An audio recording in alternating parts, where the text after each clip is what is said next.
On the center of your screen, Senator Arlen Specter, the chairman of the Senate Judiciary Committee. This is day 2 of the John Roberts hearings. He, the president's nominee, of course, to be Chief Justice of the U.S. Today, rounds of questioning. All senators on the committee will get 30 minutes of questions, beginning with Senator Arlen Specter at 9:30 Eastern. This is live coverage here on C-SPAN 3, and just to let you know about our programming throughout the day, we'll have complete live coverage on C-SPAN 3. You can also follow it online at cspan.org. We're streaming the video and audio. You can follow it nationwide on C-SPAN Radio as well, 90.1 FM in the Baltimore, Washington area, and nationwide on Sirius Satellite Radio and XM Satellite Radio.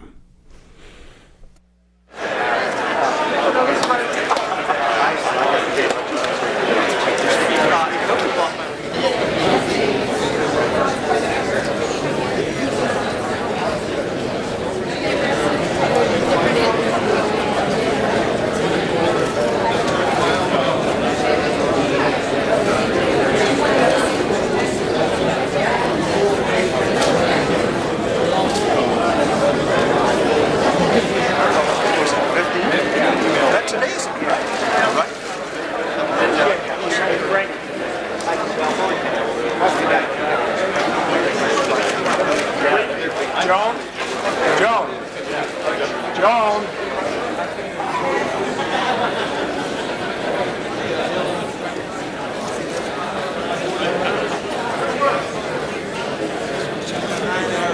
I don't believe I'll ever get asked a question.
It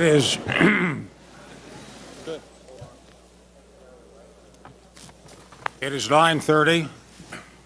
The confirmation hearing of Judge Roberts will now proceed. Welcome again, Judge Roberts. Thank you, Mr. Chairman. We begin the first round of questioning in order of seniority with 30 minutes allotted to each senator. Judge Roberts, there are many subjects of enormous importance that you will be asked about in this confirmation hearing, but I start with the central issue which perhaps concerns most Americans, and that is the issue of the woman's right to choose and Roe versus Wade. And I begin collaterally with the issue of stare decisis and the issue of precedence. Black's Law Dictionary defines stare decisis as let the decision stand, to adhere to precedents and not to unsettle things which are established. Justice Scalia articulated, quote, the principal purpose of stare decisis is to protect reliance interests and further stability in the law. Justice Frankfurter articulated the principle, quote, we recognize that stare decisis embodies an important social policy. It represents an element of continuity in law and is rooted in the psychological need to satisfy reasonable expectations. Justice Cardozo, in a similar vein, quote, no judicial system could do society's work if each issue had to be decided afresh in every case which raised it. In our initial conversation, you talked about stability and humility in the law. Would you agree with those articulations of the principles of stare decisis as you had contemplated them, as you said you looked for stability in the law? Yes, Mr. Chairman, I would. I would point out that the principle goes back even farther than Cardozo and Frankfurter. Hamilton, in Federalist number 78, said that to avoid an arbitrary discretion in the judges, they need to be bound down by rules and precedents. So even that far back, the founders appreciated the role of precedent in promoting even-handedness, predictability, stability, the appearance of integrity in the judicial process. I move now to Casey versus Planned Parenthood. 30 minutes may seem like a long time in a second round of 20 minutes, but the time will fly. And I want to get right to the core of the issue. In Casey, the key test on following precedents moved to the extent of reliance by the people on the precedent, and the Casey had this to say in a rather earthy way. People have ordered their thinking and living around Roe. To eliminate the issue of reliance, one would need to limit cognizable reliance to specific instances of sexual activity. For 2 decades of economic and social developments, people have organized intimate relationships in reliance on the availability of abortion in the event contraception should fail. That's the joint opinion, rather earthy in its context. Would you agree with that? Well, Senator, the importance of settled expectations in the application of stare decisis is a very important consideration. That was emphasized in the Casey opinion, but also in other opinions outside that area of the law. The principles of stare decisis look at a number of factors. Settled expectations, one of them, as you mentioned, whether or not particular precedents have proven to be unworkable is another consideration on the other side. Whether the doctrinal bases of a decision have been eroded by subsequent developments. For example, if you have a case in which there are 3 precedents that lead and support that result, and in the intervening period 2 of them have been overruled, that may be a basis for reconsidering the prior precedent. But there's no doctrinal basis erosion in Roe, is there? Well, Roberts?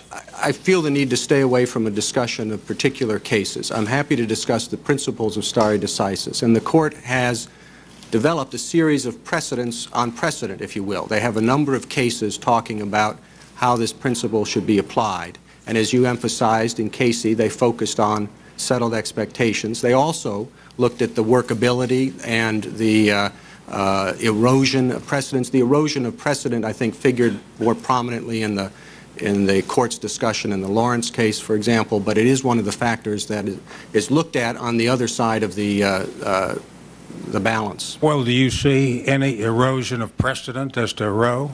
Well, again, I think I should stay away from discussions of particular issues that are likely to come before the court again. And in the area of abortion, there are cases on the court's docket, of course. It is an issue that does come before the court.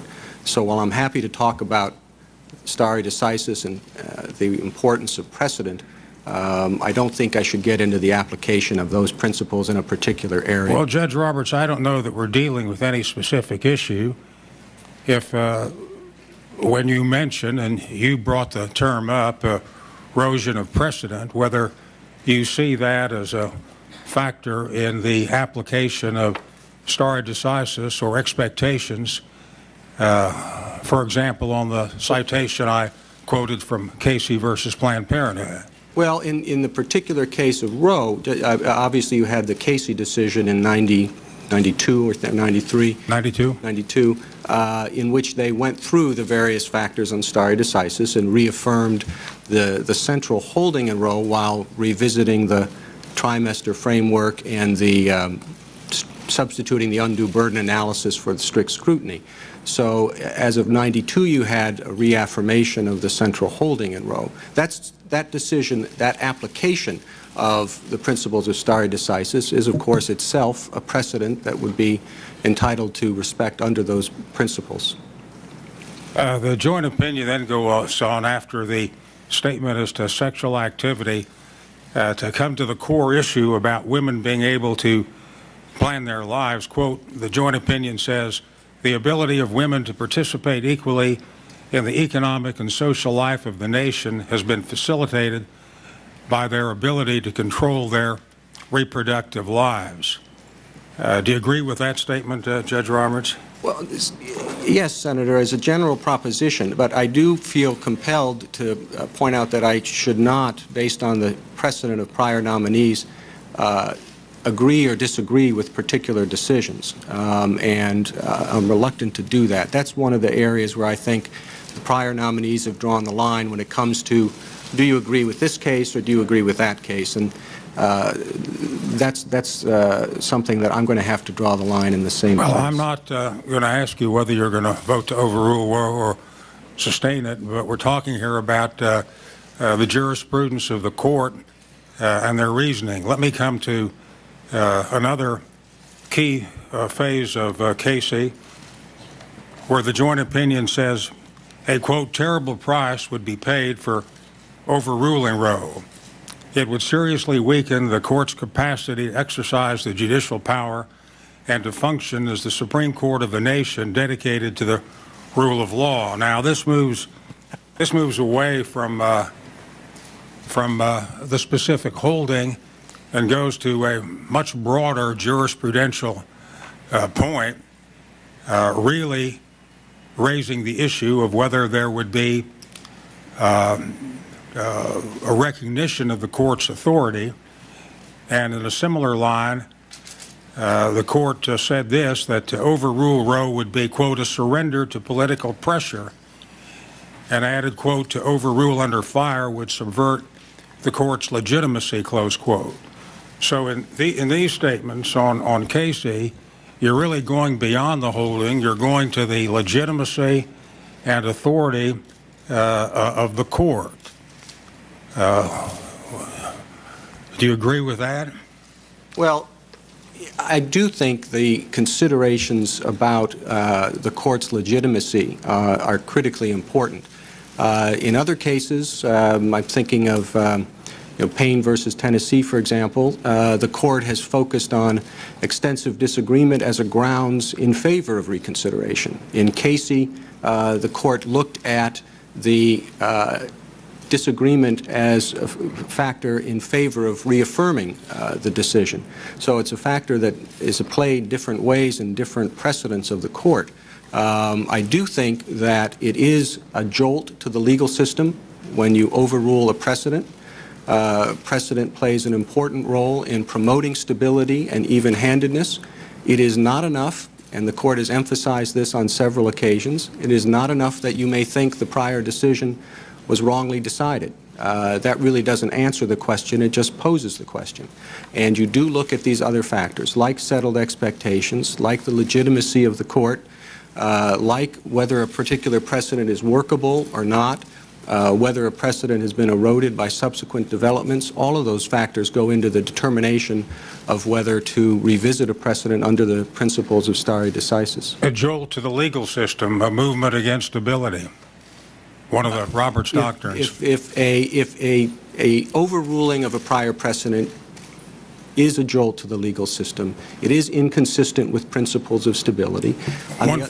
Go ahead. I was just going to say the principles of stare decisis recognize that there are situations when that's a price that has to be paid. Obviously, Brown versus Board of Education is a leading example, overruling Plessy versus Ferguson. The West Coast Hotel case, overruling the Lochner era decisions. Those were, to a certain extent, jolts to the legal system, and the arguments against them had a lot to do with stability and predictability. But the other arguments, that intervening precedents had eroded the authority of those cases, that those precedents that were overruled had proved unworkable, carried the day in those cases. One final citation from the joint opinion in Roe. Quote, after nearly 20 years of litigation in Roe's wake, we are satisfied that the immediate question is not the soundness of Roe's resolution of the issue, but the precedential force that must be accorded to its holding. Do you think the joint opinion is correct in elevating precedential force even above the specific holding of the case? That is the general approach when you're considering stare decisis. It's the notion that it's not enough that you might think that the precedent is flawed, that there are other considerations that enter into the calculus that have to be taken into account. The values of respect for precedent, even-handedness, predictability, stability, the considerations on the other side, whether a precedent you think may be flawed is workable or not workable, whether it's been eroded. So to the extent that the statement is making the basic point that it's not enough that you might think the precedent is flawed to justify revisiting it, I do agree with that. When you and I met on our first so-called courtesy call, I discussed with you the concept of a super stare decisis. And this was a phrase used by Circuit Judge Luttig in Richmond Medical Center versus Governor Gilmore in the year 2000, when he refers to Casey being a super stare decisis decision with respect to the fundamental right to choose. And a number of the academics, Professor Farber has talked about super stare decisis, and Professor Eskridge has, as it applies to statutory lines. Do you think that the cases which have followed Roe fall into the category of a super stare decisis designation? Well, it's a term that hasn't found its way into the Supreme Court opinions yet. Well, there's an opportunity for that. I think one way to look at it is that the Casey decision itself, which applied the principles of stare decisis to Roe versus Wade, is itself a precedent of the court entitled to respect under principles of stare decisis. And that would be the body of law that any judge confronting an issue in this area would begin with. Not simply the decision in Roe v. Wade, but its reaffirmation in the Casey decision. That is itself a precedent. It's a precedent on whether or not to revisit the Roe v. Wade precedent. And under principles of stare decisis, that would be where any judge considering an issue in this area would begin. When you and I talked informally, I asked you if you had any thought as to how many opportunities there were in the intervening 32 years for Roe to be overruled, and you said you didn't really know, and you cited a number, and I said, would it surprise you to know that there have been 38 occasions where Roe has been taken up, not with a specific issue raised, but all with an opportunity for Roe to be overruled. One of them was Rust versus Sullivan, where you participated in the writing of the brief, and although the case did not squarely raise the overruling of Roe, it involved the issue of whether Planned Parenthood units funded with federal money could counsel on abortion. And in that brief, you again raised the question about Roe being wrongly decided, and then I pointed out to you that there had been some 38 cases where the court had taken up Roe. And I'm a very seldom user of charts, but on this one I've prepared a chart because it speaks little too heavy to lift, but it speaks louder than just thank you, Senator Grassley. 38 cases where Roe has been taken up, and I don't want to coin any phrases on super precedents. We'll leave that to the Supreme Court, but would you think that Roe might be a super duper precedent in light of 38 occasions to overrule it?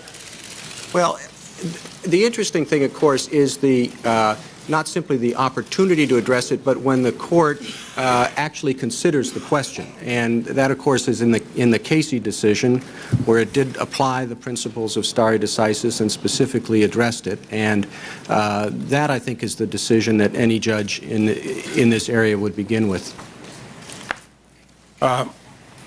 Judge Roberts, in your confirmation hearing for Circuit Court, your testimony read to this effect, and it's been widely quoted: Roe is the settled law of the land. Do you mean settled for you, settled only for your capacity as a circuit judge, or settled beyond that? Well, beyond that, it's settled as a precedent of the court, entitled to respect under principles of stare decisis. And those principles, applied in the Casey case, explain when cases should be revisited and when they should not. And it is settled as a precedent of the court, yes. You went on then to say, quote, it's a little more than settled. It was reaffirmed in the face of a challenge that it should be overruled in the Casey decision. So it has that added precedential value. I think the initial question of the judge confronting an issue in this area, you don't go straight to the Roe decision. You begin with Casey, which modified the Roe framework and reaffirmed its central holding. And you went on to say, accordingly, it is a settled law of the land, using the term settled again. Then your final statement as to this quotation: there is nothing in my personal views that would prevent me from fully and faithfully applying the precedent as well as Casey. There had been a question raised about your personal views, and let me digress from Roe for just a moment, because I think this touches on an issue which ought to be settled. When you talk about your personal views, and as they may relate to your own faith, would you say that your views are the same as those expressed by John Kennedy when he was a candidate? And he spoke to the Greater Houston Ministerial Association in September of 1960, quote, I do not speak for my church on public matters, and the church does not speak for me, close quote. I agree with that, Senator, yes. And did you have that in mind when you said there's nothing in my personal views that would prevent me from fully and faithfully applying the precedent as well as Casey? Well, I think people's personal views on this issue derive from a number of sources, and there's nothing in my personal views based on faith or other sources that would prevent me from applying the precedents of the court faithfully under principles of stare decisis. Judge Roberts, the change in positions have been frequently noted. Early on, in one of your memoranda, you had made a comment on the so-called right to privacy. This was a 1981 memo to Attorney General Smith, December 11th, 1981. And you were referring to a lecture which Solicitor General Griswold had given 6 years earlier, and you wrote, quote, that Solicitor General Griswold devotes a section to the so-called right to privacy, acquiring, as we have that such an amorphous, arguing as we have, that such an amorphous right is not to be found in the Constitution. Do you believe that the right to privacy, do you believe today that the right to privacy does exist in the Constitution? Senator, I do. The right to privacy is protected under the Constitution in various ways. It's protected by the Fourth Amendment, which provides that the right of people to be secure in their persons, houses, effects, and papers is protected. It's protected under the First Amendment, dealing with prohibition on establishment of a religion and guarantee of free exercise. It protects privacy in matters of conscience. It was protected by the framers in areas that were of particular concern to them that may not seem so significant today. The Third Amendment, protecting their homes against the quartering of troops. And in addition, the Court has, over with a series of decisions going back 80 years, has recognized that personal privacy is a component of the liberty protected by the Due Process Clause. The Court has explained that the liberty protected is not limited to freedom from physical restraint, and that it's protected not simply procedurally, but as a substantive matter as well. And those decisions have sketched out, over a period of 80 years, certain aspects of privacy that are protected as part of the liberty in the Due Process Clause under the Constitution. So that the views that you expressed back in 1981, raising an issue about amorphous and so-called, would not be the views you'd express today? Those views reflected the Dean's speech. If you read his speech, he's quite skeptical of that right. I knew the Attorney General was, and I was transmitting the Dean's speech to the Attorney General. But my views today are as I've just stated them. Okay, so they weren't necessarily your views then, but they certainly aren't your views now. I think that's fair, yes. With respect to going back again to the import of Roe and the passage of time, Supreme Court Chief Justice Rehnquist changed his views on Miranda in a 1974 case, Michigan versus Tucker, which I'm sure you're familiar with. He did not apply Miranda without going into the technical reasons there. But the issue came back to the court in U.S. versus Dickerson in the year 2000, and the Chief Justice decided that Miranda should be upheld. And he used this language, that it became, quote, so, quote, embedded in routine police practice to the point where the warnings have become a part of our national culture, close quote. Do you think that that kind of a principle would be applicable to a woman's right to choose as embodied in Roe versus Wade? Well, I think that's those are some of the considerations the Court applied in Casey when it applied stare decisis to Roe. And those were certainly the considerations that the Chief Justice focused on in Dickerson. I doubt that his views of the underlying correctness of Miranda had changed, but it was a different question in Dickerson. It wasn't whether Miranda was right, it was whether Miranda should be overruled at this stage. And the Chief applied and addressed that separate question, distinct from any of his views on whether Miranda was correct or not when decided. And that's the approach the Court follows under principles of stare decisis. Well, that's the analogy I'm looking for in Roe versus Wade. Might disagree with it at the time it was decided, but then his language is very powerful when he talks about it becoming, quote, embedded in routine police practices to the point where the warnings have become a part of our national culture. The question, by analogy, whether the woman's right to choose is so embedded that it's become a part of our national culture. What do you think? Well, I think that gets to the application of the principles in a particular case. And based on my review of the prior transcripts of every nominee sitting on the Court today, that's where they've generally declined to answer when it gets to the application of legal principles to particular cases. I would repeat that the Court has already applied the principles of stare decisis to Roe in the Casey decision, and that stands as a precedent of the Court as well. So you're not bound to follow it, but it's pretty impressive logic. In the Casey decision, well, I mean... No, I'm talking about Chief Justice Rehnquist on Miranda. I think in that case, the Chief's explanation of why they weren't going to revisit Miranda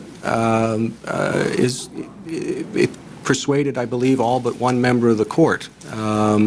And I'm sure it had added persuasive effect because of the Chief's prior views on Miranda itself. It is a recognition of some of the things we've been talking about, the values of stare decisis.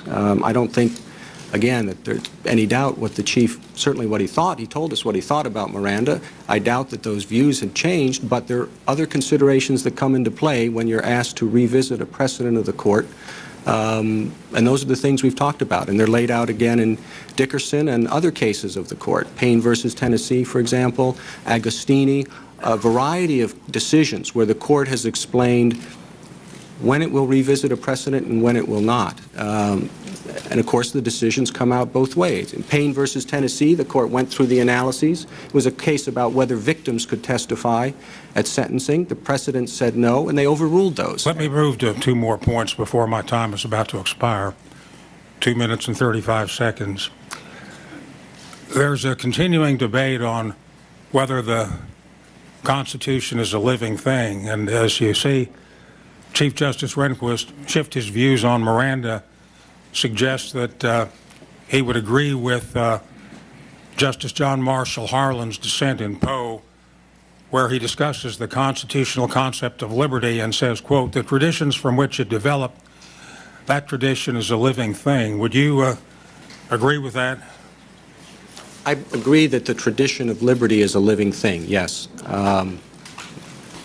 Let me move in the final 2 minutes here to your participation pro bono in Romer, where you gave some advice on the arguments to those who were upholding gay rights, and a quotation by Walter Smith, who was the lawyer at Hogan and Hartson in charge of pro bono work. And he had this to say about your participation in that case, supporting or trying to help the gay community in a case in the Supreme Court. Mr. Smith said, quote, every good lawyer knows that if there is something in his client's cause that so personally offends you, morally, religiously, or if it so offends you that you think it would undermine your ability to do your duty as a lawyer, then you shouldn't take it on. And John, referring to you, wouldn't have. So at a minimum, he had no concerns that would rise to that level. Does that accurately express your own sentiments in taking on the aid to the gay community in that case? I was asked frequently by other partners to help out, particularly in my area of expertise, often involved moot courting, and I never turned down a request. I think it's right that if there had been something morally objectionable, I suppose I would have, but it was my view that lawyers don't stand in the shoes of their clients, and that good lawyers can give advice and argue any side of a case. And as I said, I was asked frequently to participate in that type of assistance for other partners at the firm, and I never turned anyone down. My time just expired. Senator Leahy. Well, thank you, Mr. Chairman. Morning, Judge. Morning. Look like you survived well yesterday. No one doubts you've had a very impressive legal career thus far, and now you've been nominated to be Chief Justice of the United States. But I have concerns. I go back over your career, and we've had some discussions of this already about some of the themes and in your career, some of the goals you sought to achieve using what is formidable skill. My first area of concern involves a fundamental question of constitutional philosophy, the separation of powers. The last thing our founding fathers wanted was to be ruled by a king with absolute power, and the next to the last thing they wanted was to be ruled by a temporary king with absolute powers for 4 years. So we've got the political system we've talked about a great deal yesterday of checks and balances. Each of the three branches of government constrains the other when they overreach. Americans have relied on this for our fundamental guarantees of freedom and democracy and open government. And all of us who serve, whether in the executive branch, the judiciary as you do, the legislative as we do, take an oath to uphold, very solemn oath, to uphold the Constitution. But there have been times throughout our history wherein the separation of powers has been strained to its limits by presidents claiming power way beyond what was actually almost imperial powers. So let's focus this down a little bit more on presidential power. Let's go to the president's power as commander-in-chief of the armed forces. Certainly he has that power under the Constitution.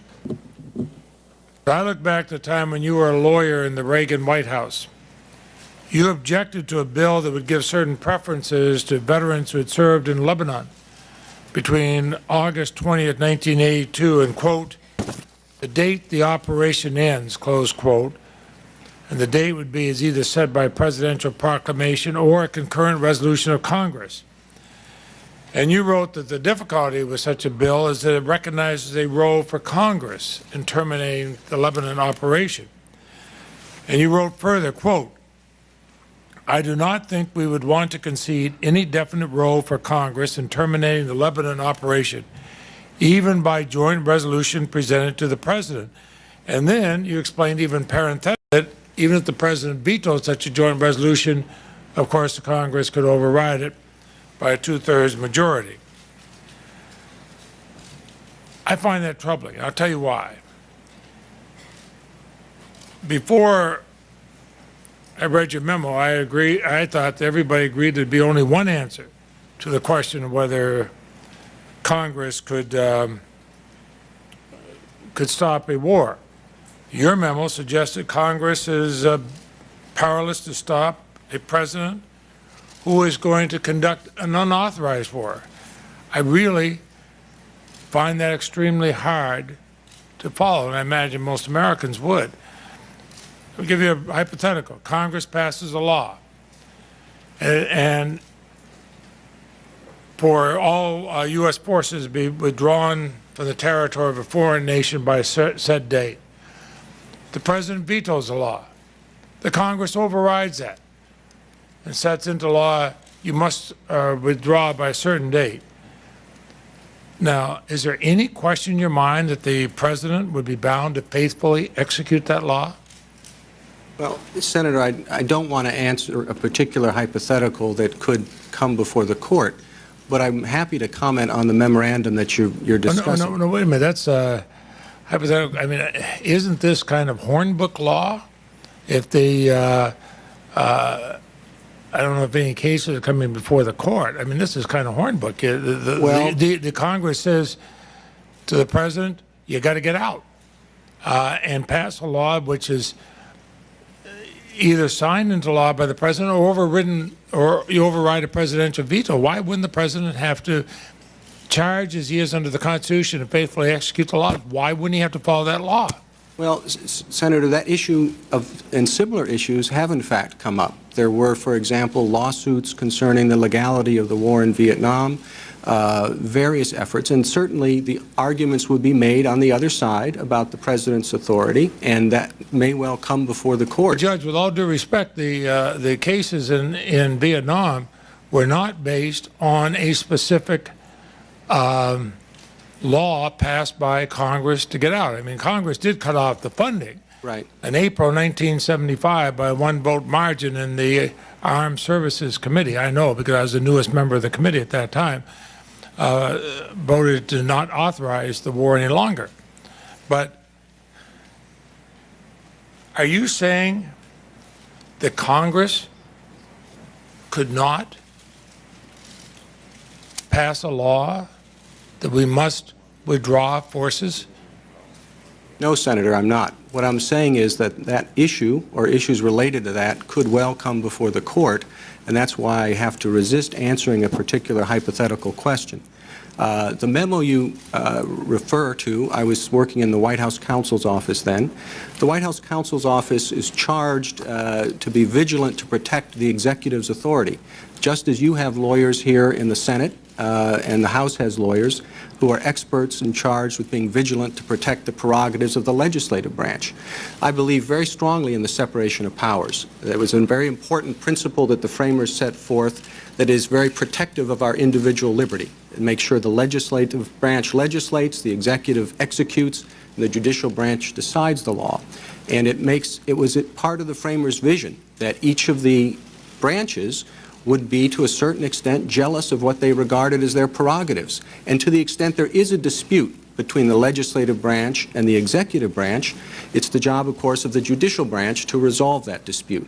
But your position in this memo in President Reagan's office seemed to indicate that Congress does not have an ability to end hostilities.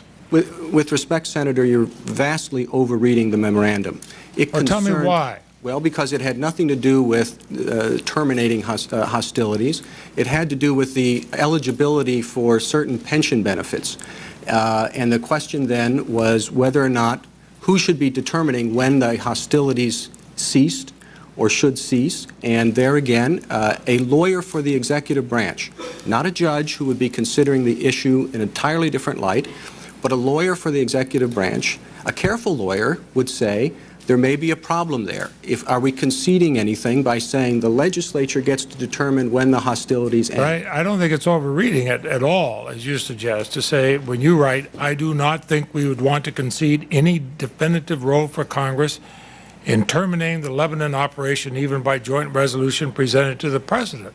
Well, with respect, Senator... You're saying you don't want to concede any ability of the Congress to stop a war.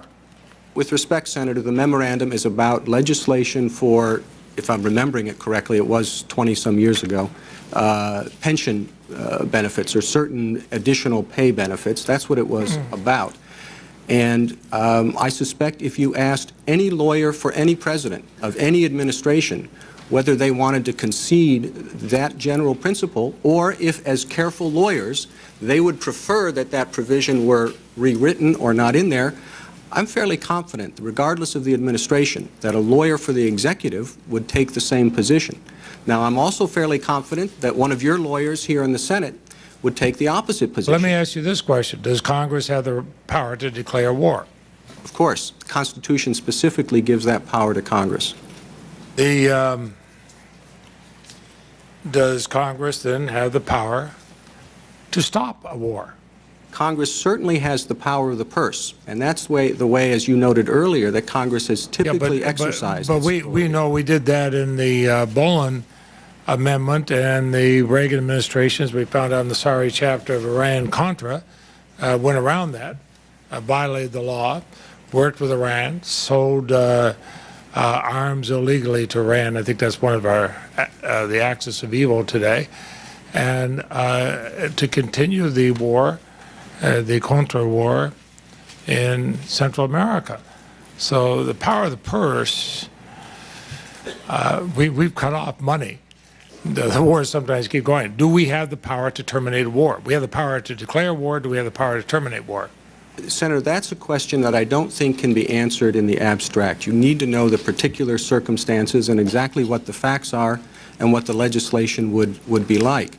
Because the argument on the other side, and as a judge, I would obviously be in a position of considering both arguments, the argument for the legislature and the argument for the executive. The argument on the executive side will rely on authority as commander-in-chief and whatever authorities derive from that.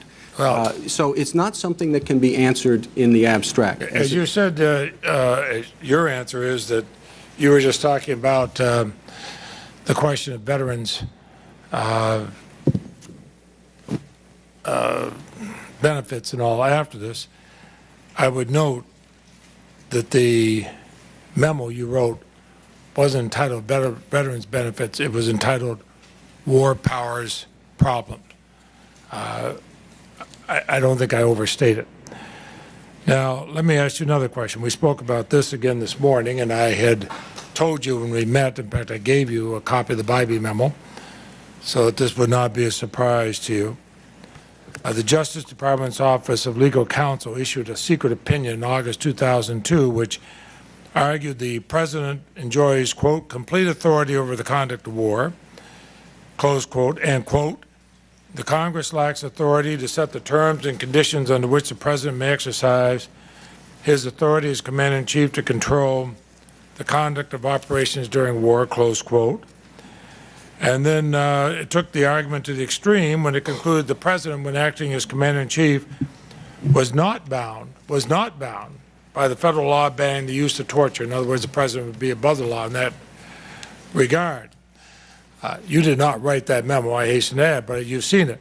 And I asked Attorney General Gonzalez for his view of this memo, in particular this sweeping assertion of executive power, which puts the President above the law.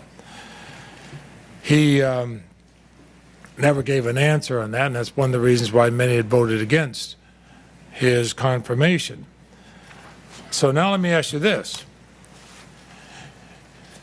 Do you believe that the President has a Commander-in-Chief override to authorize or excuse the use of torture and interrogation of enemy prisoners, even though there may be domestic and international laws prohibiting the specific practice?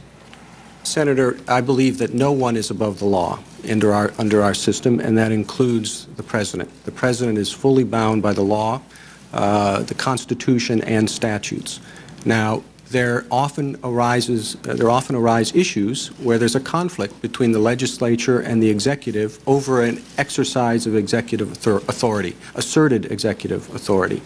The framework for analyzing that is in the Youngstown sheet and tube case, the famous case coming out of President Truman's seizure of the steel mills. Yeah, and the Supreme Court held that unconstitutional. Exactly. And the framework that was set forth in Justice Jackson's concurring opinion, which is the opinion that has sort of set the stage for subsequent cases, analyzes the issue in terms of one of three categories. If the President is acting in an area where Congress is supportive, expressly supportive of his action, the President's power is at its maximum.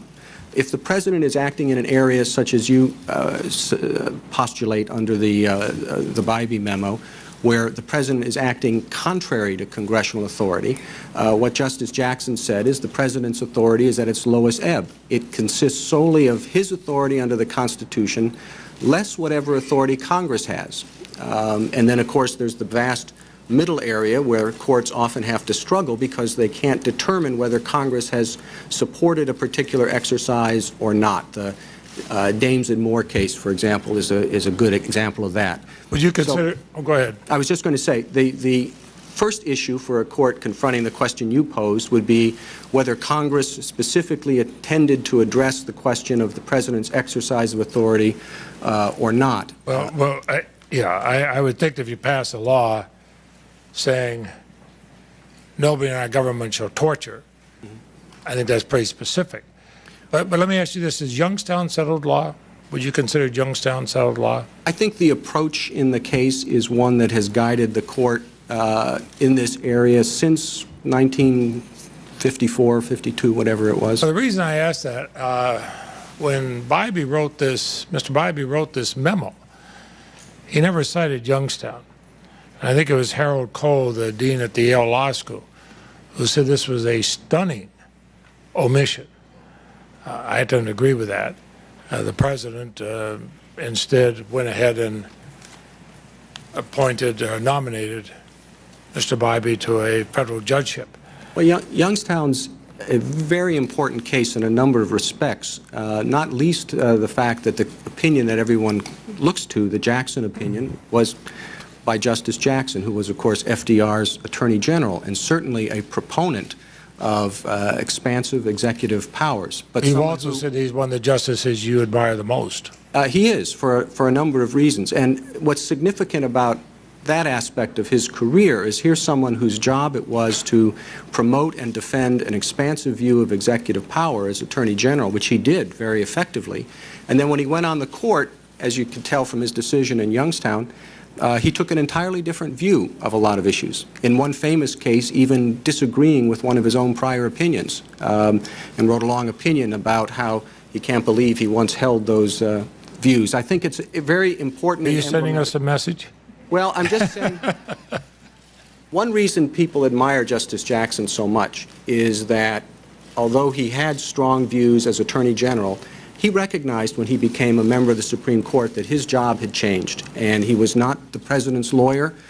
He was not the chief lawyer in the executive branch. He was a justice sitting in review of some of the decisions of the executive, and he took a different perspective. And that's, again, one reason many admire him, including myself.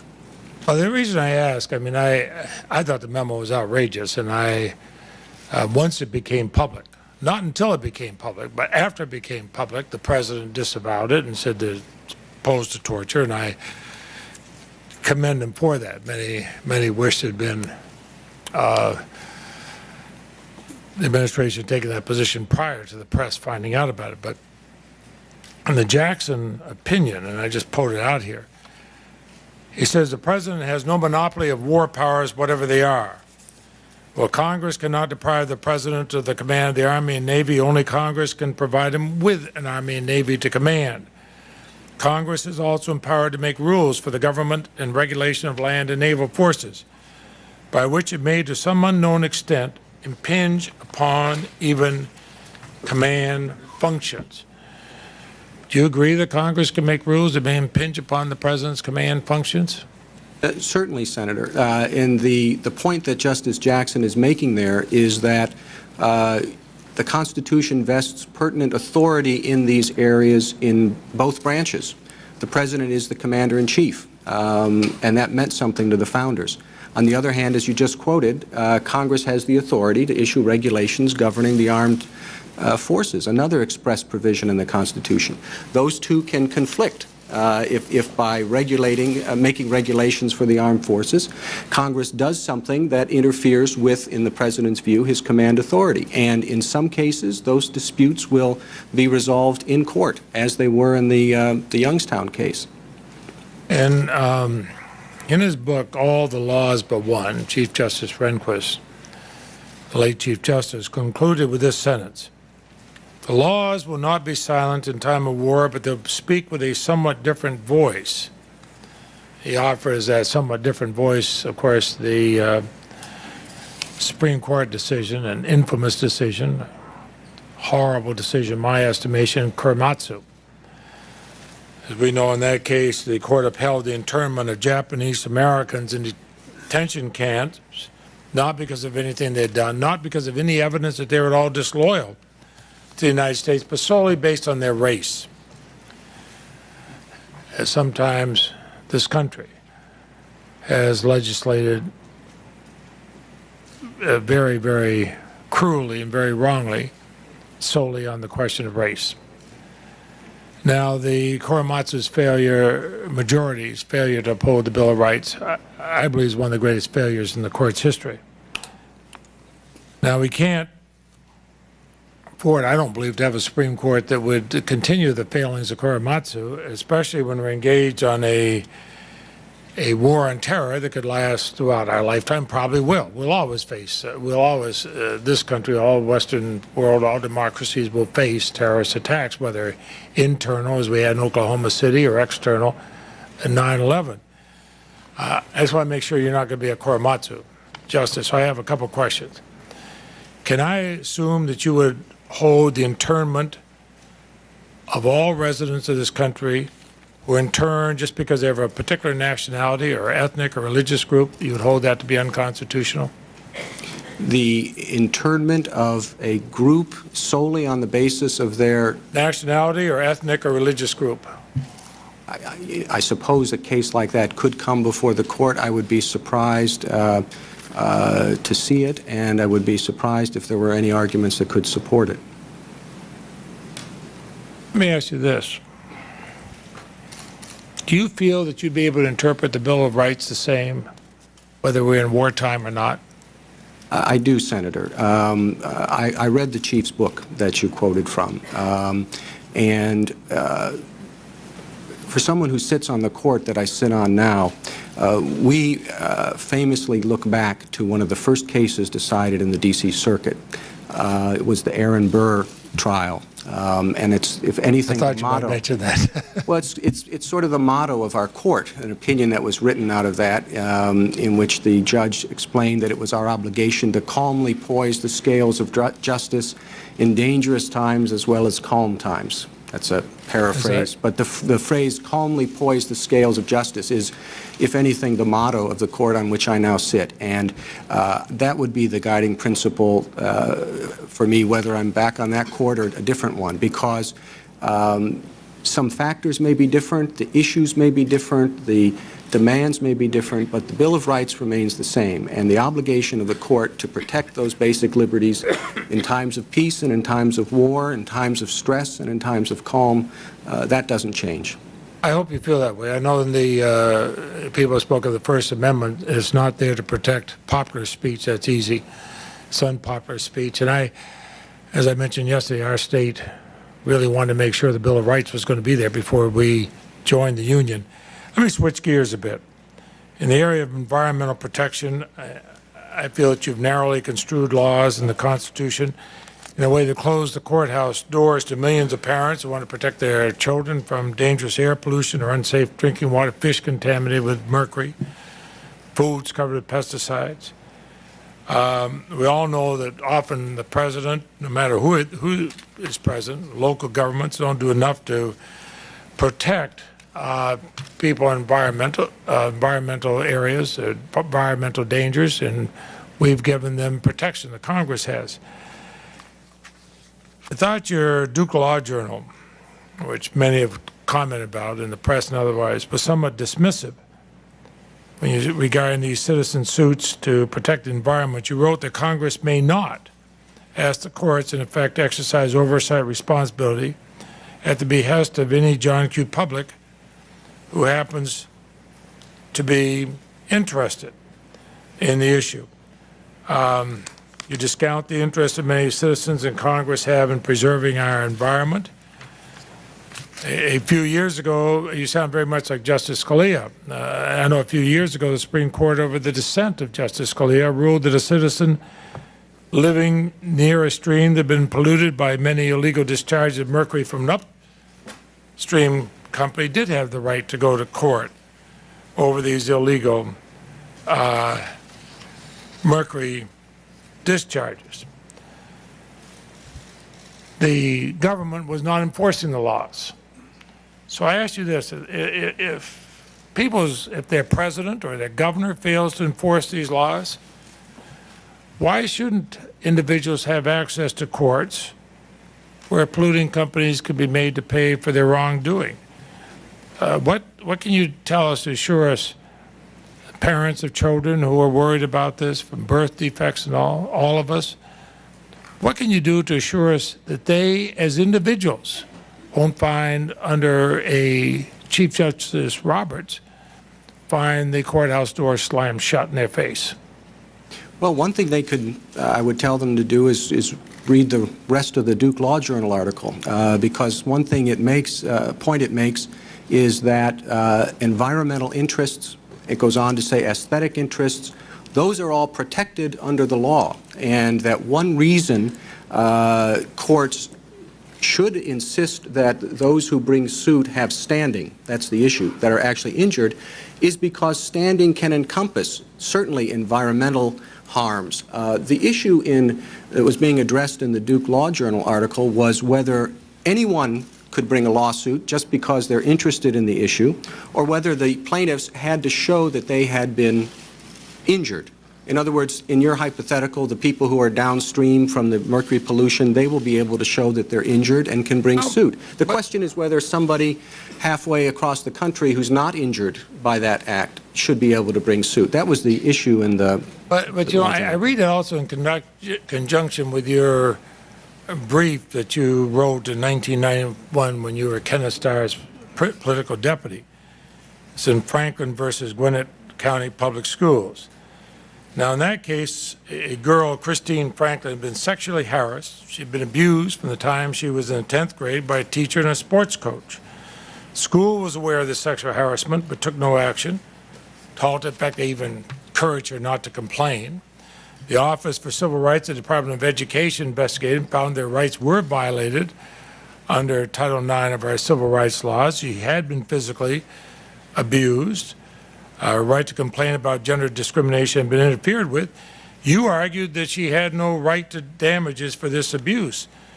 Now, your view was rejected by the Supreme Court. Justice White, an opinion joined by Justice O'Connor and others, wrote that you fundamentally misunderstood the long history of the court's role in providing appropriate remedy for such abuse, and that you'd invited them to abdicate their historical judicial authority to award appropriate relief. So do you now personally agree with and accept as binding law the reasoning of Justice White's opinion in Franklin? Well, it certainly is a precedent of the court that I would apply under principles of stare decisis. The government's position in that case, of course, in no way condoned the activities involved. The issue was an open one. The courts of appeals had ruled the same way that the government had argued before the Supreme Court, and it arose because we were dealing with an implied right of action. In other words, a right of action under the statute that courts had implied. The reason that there was difficulty in determining exactly what remedies were available is because Congress had not addressed that question. The remedies that were available, as we explained, included issues such as restitution, back pay, injunctive relief. And the open issue, again, was whether damages were available. The Supreme Court issued its ruling and cleared that up. But here in a case, I mean, it's a pretty egregious case. You have, and I'm sure that you in no way condone what happened to this young girl, but I mean, it was awful. She'd be taken out of class by this teacher, brought to another room, basically raped. And Justice White made it very clear, contrary to what you and Kenneth Starr had said, that she had a right for actions because of that abuse. Now, do you feel that they were acting, even though it went different than what you'd argued, do you feel the court's opinion is based on sound reasoning?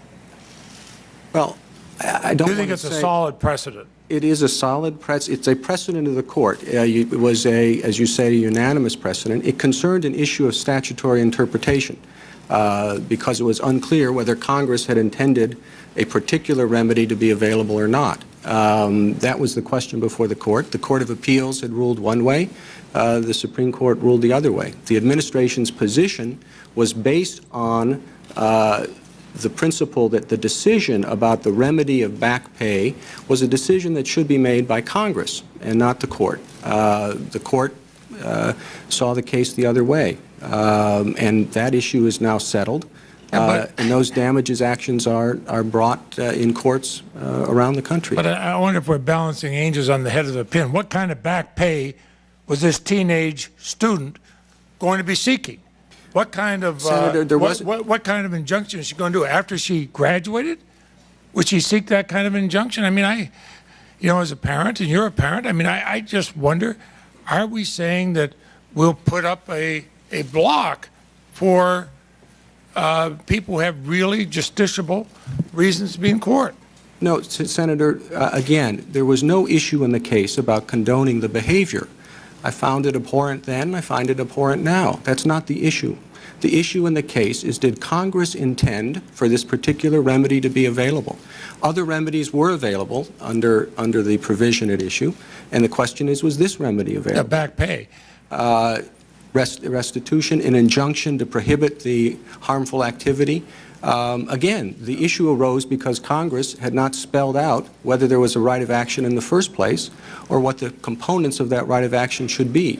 We'll go back to this in my next round. I can assure you my time is up. Thank you, Mr. Chairman. Thank you very much, Senator Leahy. Senator Hatch. Well, thank you, Mr. Chairman. I'm happy to be here, and I appreciate your leadership, you and Senator Leahy, on this committee. We welcome you again, Judge Roberts, and appreciate you. And I read an interesting book over the weekend, Cass Sunstein's book on recent book published by Basic Books. Now, he discussed various philosophies with regard to judging, and I'd just like to ask you this question. Some of the philosophies he discussed were whether a judge should be an originalist, a strict constructionist, a fundamentalist, a perfectionist, a majoritarian, or a minimalist. Which of those categories do you fit in?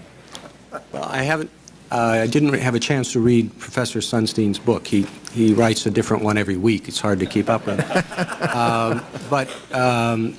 You know, I think I've read a number of them. like most people, I resist the labels. I have told people when pressed that I prefer to be known as a modest judge, and to me that means some of the things that you talked about with those other labels. It means an appreciation that the role of the judge is limited, that judge is to decide the cases before them. They're not to legislate. They're not to execute the laws. Another part of that humility has to do with respect for precedent that forms part of the rule of law that the judge is obligated to apply under principles of stare decisis. Part of that modesty has to do with being open to the considered views of your colleagues on the bench. I would say that's one of the things I've learned the most in the past 2 years on the Court of Appeals, how valuable it is to function in a collegial way with your colleagues on the bench, other judges being open to your views, you being open to theirs. They, after all, are in the same position you're in. They've read the same briefs. They heard the same arguments. They've looked at the same cases. And if they're seeing things in a very different way, you need to be open to that and try to take another look at your view and make sure that you're on solid ground. Now, I think that general approach results in a modest approach to judging, which is good for the legal system as a whole. I don't think the courts should have a dominant role in society and addressing society's problems. It is their job to say what the law is. That's what Chief Justice Marshall said, of course, in Marbury versus Madison. And yes, there will be times when either the executive branch or the legislative branch exceeds the limits of their powers under the Constitution or transgresses one of the provisions of the Bill of Rights, and then it is emphatically the obligation of the courts to step up and say what the Constitution provides and to strike down either unconstitutional legislation or unconstitutional executive action. But the court has to appreciate that the reason they have that authority is because they're interpreting the law. They're not making policy. And to the extent they go beyond their confined limits and make policy or execute the law, they lose their legitimacy, and I think that calls into question the authority they will need when it's necessary to act in the face of unconstitutional action. Now, I know that I've only mentioned a few of these so-called descriptions of various philosophical attitudes with regard to judging. But if am I correct in interpreting that you're probably eclectic, that you would take whatever is the correct way of judging out of each one of those provisions? There may be truths in each one of those positions, and that none of them absolutely creates an absolute way of judging. Well, I have said I do not have an overarching judicial philosophy that I bring to every case. And and I think that's true. Okay. I tend to look at the cases from the bottom up rather than the top down. Like I think all good judges focus a lot on the facts. We talk about the law, and that's a great interest for all of us, but I think most cases turn on the facts. So you do have to know those. You have to know the record. In terms of the application of the law, you begin obviously with the precedents before you. There are some cases where everybody's going to be a literalist. If the phrase in the Constitution says two-thirds of the Senate, everybody's a literalist when they interpret that. Other phrases in the Constitution are broader, unreasonable searches and seizures. You can look at that wording all day, and it's not going to give you much progress in deciding whether a particular search is reasonable or not. You have to begin looking at the cases and the precedents, what the framers had in mind when they drafted that provision. So, yes, it does depend upon the nature of the case before you, I think. Well, thank you. On the War Powers Act, I remember when Senator Heflin years ago in the Breyer hearing said, you, of course, have been here at various times. Do you have any particular thoughts concerning the authority and what ought to be done relative to this, or do you have feelings that the War Powers Act is a proper approach to this issue? Judge Breyer's simple answer was, I do not have special thoughts that I would think would be particularly enlightening in that area. He did not get drawn into interpreting the War Powers Act for the committee, and I suspect that that's the way you feel as well. Now, my friend the chairman held up a chart with a number of cases that he said relied on Roe versus Wade. In fact, if I heard him correctly, he called Ray a super-duper precedent. Now, I'm not sure that a super-duper precedent exists between you and me, but some have said that Planned Parenthood v. Casey, a very important case, reaffirmed Roe. But but let me just ask you, am I correct that Casey reaffirmed the central holding in Roe, but substantially changed its framework? That's what the joint opinion of the three justices said. It was reaffirming the central holding. It revisited and altered the framework. Well, there were only a few votes to simply reaffirm Roe, weren't there, in the Casey case? Well, the plurality opinion is regarded, I think, as the opinion it's the opinion of the plurality, but as the leading opinion of the justices of the majority, it's the one the judges look to in the first instance. There were separate opinions that disagreed with some of the ways in which that plurality revisited Roe. It reaffirmed the central holding in Roe v. Wade. It dispensed with the trimester framework, and it substituted for the strict scrutiny that Roe had established the undue burden analysis that hence since the time of Casey has governed in this area. Well, as I recall it, there were only a few votes, as you've mentioned, to simply reaffirm Roe. But does this suggest that Casey itself noted the troubling features of Roe and indicated that Roe's framework has not been workable? Well, the question of the workability of the framework is, I think, one of the main considerations that you look to under principles of stare decisis, along with the settled expectations, whether a precedent has been eroded. That was one of the factors that the court looked at in Casey in determining, I think, to alter the framework of Roe, the trimester framework and the strict scrutiny approach, at least in the terms that were applied by the joint opinion.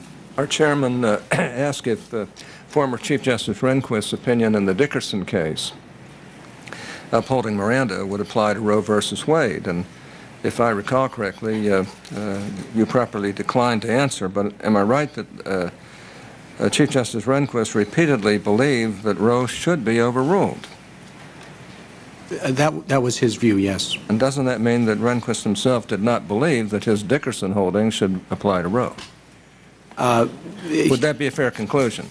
Well, based on his published opinions. Now, I don't remember, well, certainly he wrote in Casey. I don't know if he's written since then, so I just hesitate to ascribe views from 1992 to current. Okay.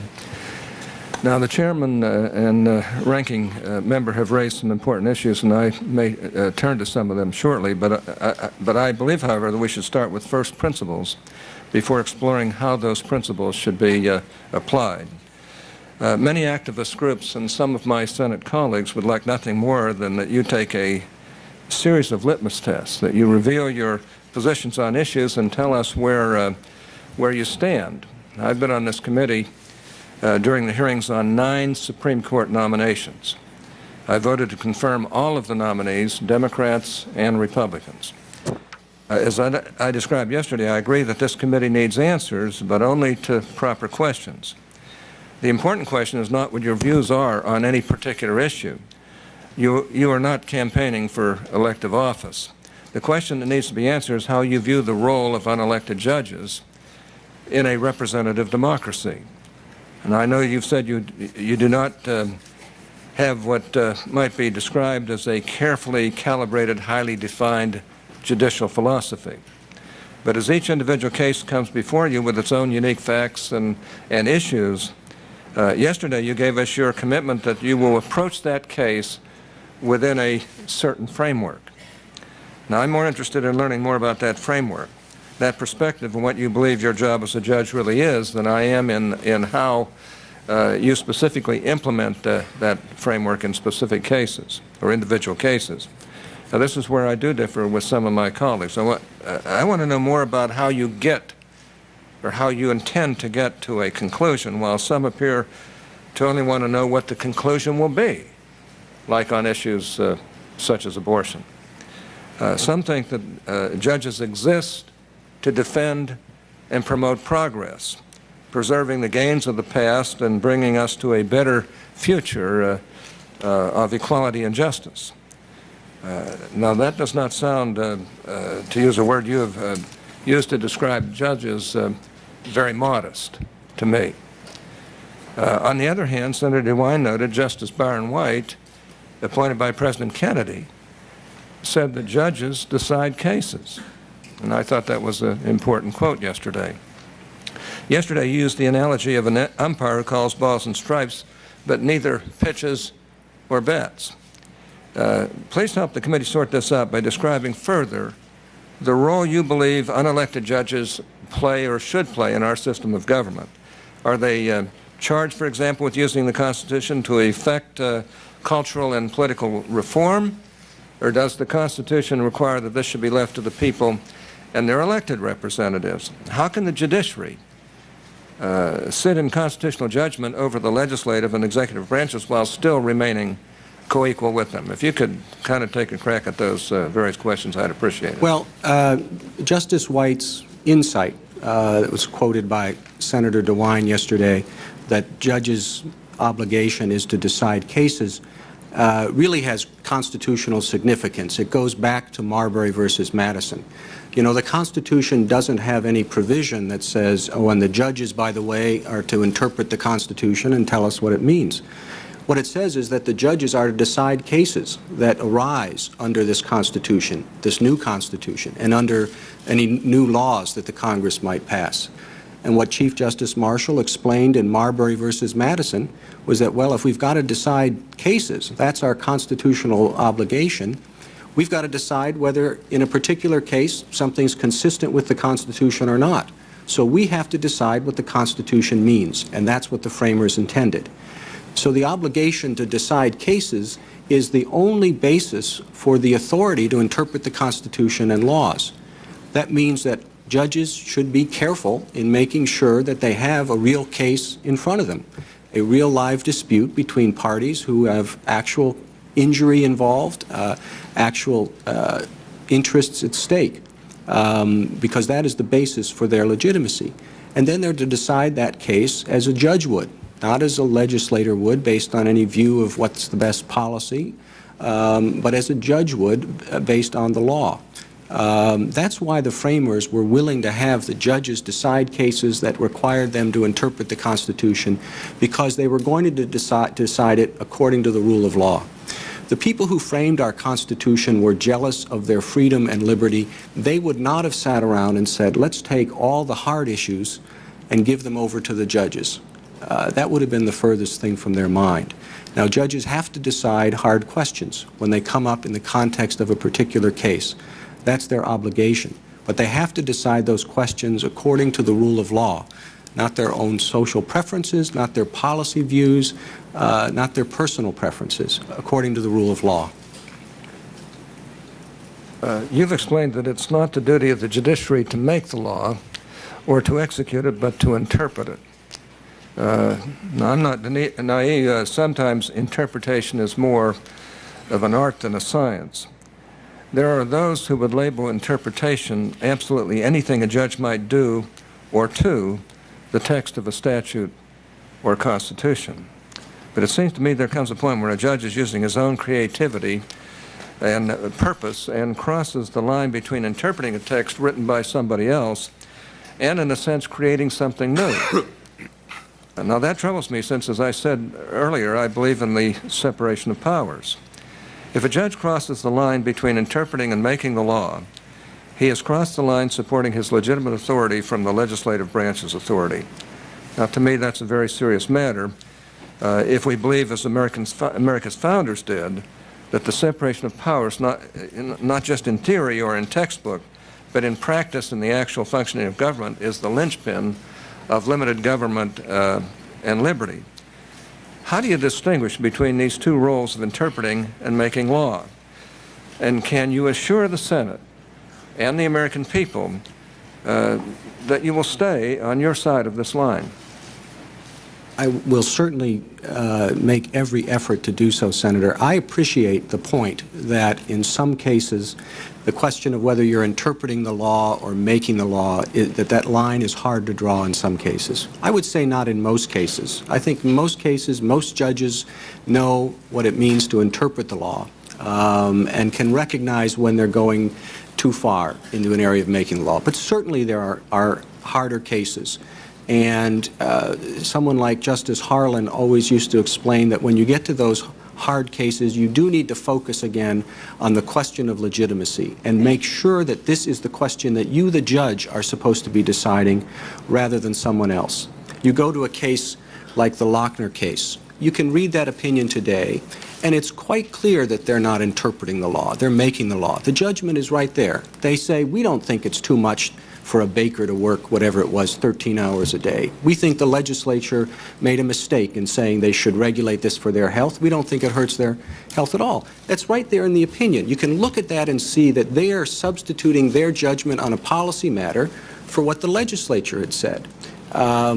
So, you know, the fact that it's difficult to draw the line doesn't relieve the judge of an obligation to draw the line. There are those more academic theorists who say it is a question of degree, and since it's just a question of degree, you shouldn't try to draw the line because it's hard sometimes to interpret the law without making the law. We'll just throw our hands up and say, well, judges make the law, and proceed from that.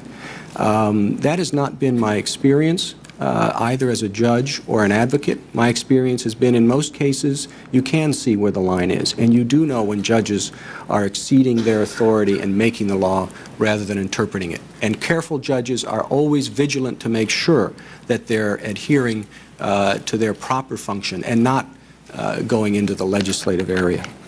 Well, all of your experience has been in the either in the judicial branch from your service as a clerk to then Justice Rehnquist, and from your current role on the D.C. Circuit, or in the executive branch where you worked in the White House counsel's office, assistant to the Attorney General and Deputy Solicitor General. In contrast, I would note that Justice Breyer brought to the court his experience as chief counsel to this committee. As many commentators noted during the oral arguments of the sentencing guidelines case, Justice Breyer seemed more than willing to defend congressional prerogatives.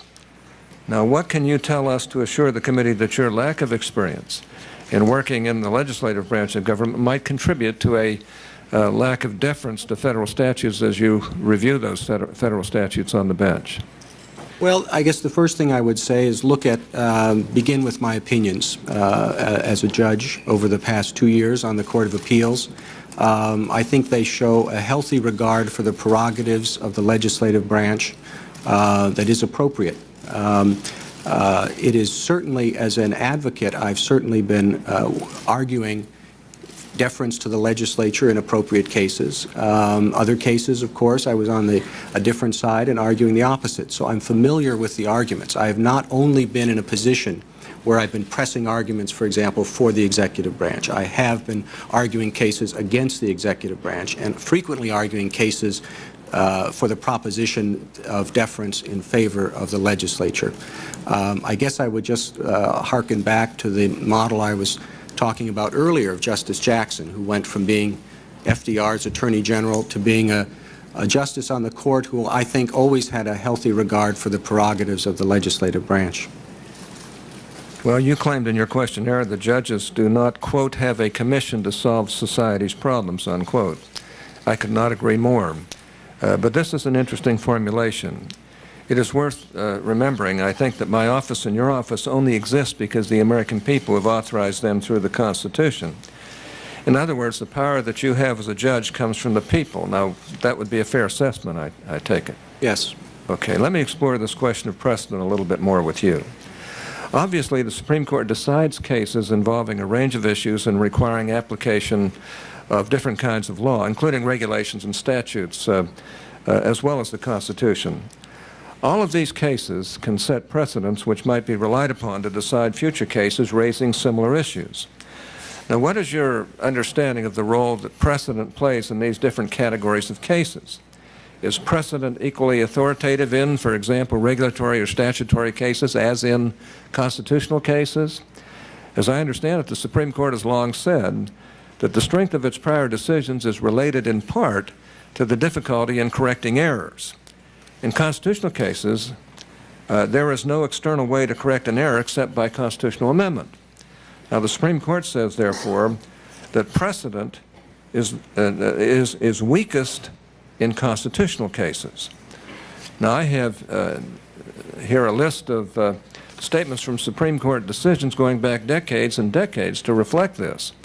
In 1997, Justice Sandra Day O'Connor wrote for the court in Agostini v. Felton that you mentioned earlier that stare decisis or precedent is not a command but a policy. And it is a policy that is, and I'm quoting Justice O'Connor here, quote, at its weakest when we interpret the Constitution because our interpretation can be altered only by constitutional amendment or by overruling our prior decisions, unquote. In 1944, Justice Reed wrote for the court in Smith v. Allwright, quote, in constitutional questions where correction depends upon amendment and not upon legislative action, this court throughout its history has freely exercised its power to re-examine the basis of its constitutional decisions, unquote. Now, Mr. Chairman, I'd like to place this list in the record if I can at this point. Without objection, so ordered. Now, the bottom line is that precedent is weakest in constitutional cases. Does this distinction make sense to you, Judge Roberts? And has it, in fact, resulted in the Supreme Court overruling its previous interpretations of the Constitution with any frequency? The court has frequently explained that stare decisis is strongest when you're dealing with a statutory decision. The theory is a very straightforward one that if the court gets it wrong, Congress can fix it. The Constitution, the court has explained, is different. Obviously, short of amendment, only the court can fix the constitutional precedents. Do you believe that Congress is just as bound by constitutional limits as state legislatures? There are different limits, of course, but yes, the limits in the Constitution on Congress are as important as limitations on state legislatures in the Constitution. Well, I asked that question because some seem to argue that overturning a statute that we pass here in the national legislature is almost presumptively an example of judicial activism. And I have disagreed with the court on some of these statutes. The Morrison case is a perfect illustration to me. I'm, along with Senator Biden, the author of the Violence Against Women Act. And I felt that they overreached in that particular case. But in any event, some believe that it's judicial activism while turning a blind eye to the much more common practice of striking down state legislation is just an afterthought. Now, this argument gets even more complicated when the Supreme Court uses a provision actually in the Constitution to strike down a congressional statute, but provisions not in the Constitution to strike down state statutes. America's founders were clear that the Constitution established a federal government of few and defined powers. It cannot regulate any activity it chooses, but may only regulate in those areas which the Constitution grants it power to regulate. Now, one familiar area is found in Article 1, Section 8, which gives the Congress the power to regulate, quote, to regulate commerce among the various states, unquote. Now, don't get me wrong. I do not necessarily agree with the Supreme Court. As I mentioned in the Morrison case, I don't think they always get it right when saying that Congress has overstepped its bounds with respect to regulating interstate commerce. At the same time, some have warned that we are sliding into a constitutional abyss because the Court has found just twice in more than 60 years that there is something, anything, that it says the Constitution does not allow Congress to do.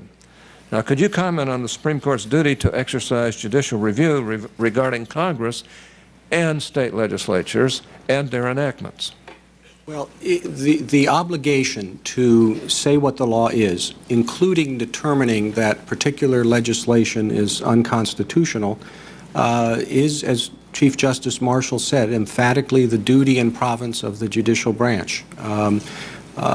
You and I can agree or disagree on whether the court is right in a particular case.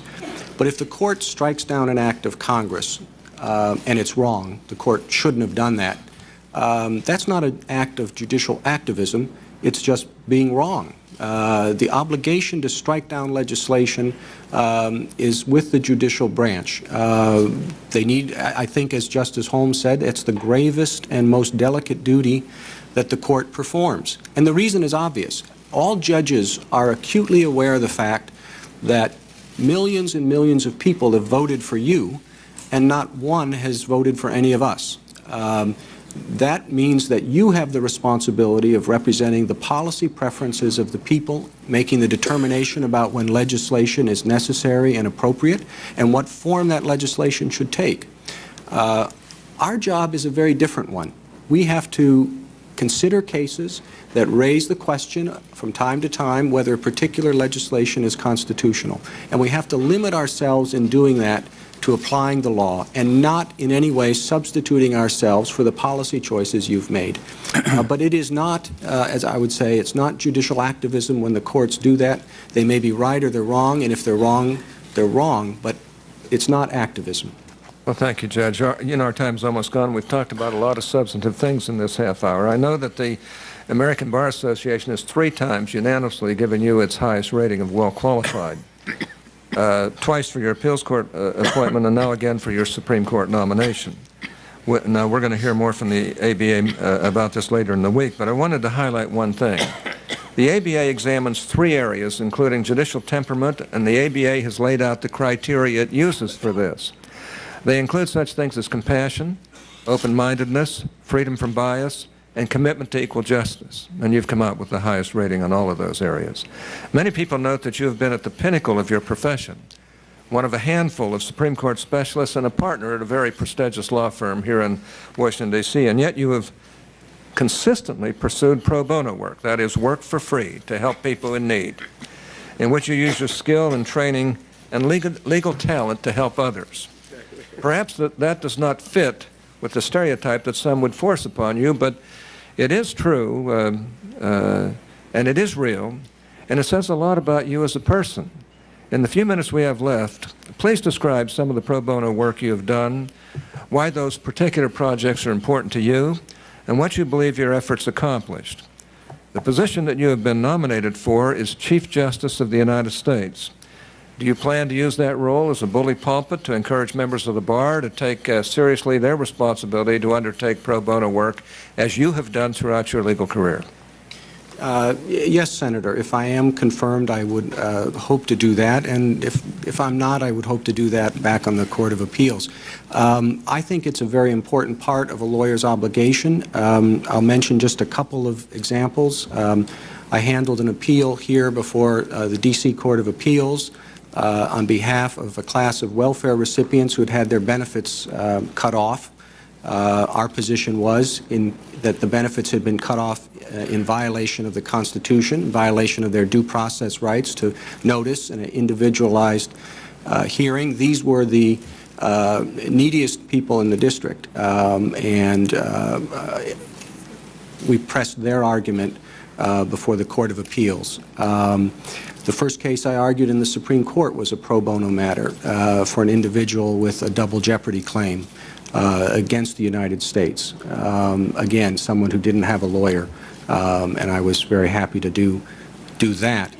And as I said earlier, I regularly handled moot courts for people. I did one for minority plaintiffs in a voting rights case out of Louisiana. Did one challenging environmental effects in Glacier Bay, and another one in the Grand Canyon. In addition to those actually involving the case, one of the pro bono activities that I'm most committed to is a program sponsored by the Supreme Court Historical Society and an organization called Street Law. They bring high school teachers to D.C. every summer to teach them about the Supreme Court, and they can then go back and teach the court in their classes. And I've always found that very, very fulfilling. Well, thank you. My time is up. Thanks, Mr. Chairman. Thank you, Senator Hatch. Senator Kennedy. Thank you. Thank you, Mr. Chairman. And that street law program is a marvelous program. Commend you for your involvement in that. The stark and tragic images of human suffering in the aftermath of Hurricane Katrina have reminded us yet again that civil rights and equal rights are still the great unfinished business of America. The suffering has been disproportionately borne by the weak, the poor, the elderly, and the infirm, and largely by African Americans who were forced by poverty, illness, and unequal opportunity to stay behind and bear the brunt of the storm's winds and floods. I believe that kind of disparate impact is morally wrong in this, the richest country in the world. One question we must consider today is how we can take action to unify our nation, heal racial division, end poverty, and give real-life meaning to the constitutional mandate that there be equal protection under law. I believe that the Constitution is not hostile to the idea that national problems can be solved at the national level through the cooperative efforts of the three co-equal branches of government, the Congress, the executive, and the courts. But not every president, not every legislator, and not every judge agrees that the federal government has the power to address and to try to remedy the twin national problems of poverty and access to equal opportunity. I'm not talking about a handout, but a hand up, to give all of our citizens a fair shot at the American dream. Judge Roberts, today we want to find out how you view the Constitution, our ability to protect the most vulnerable.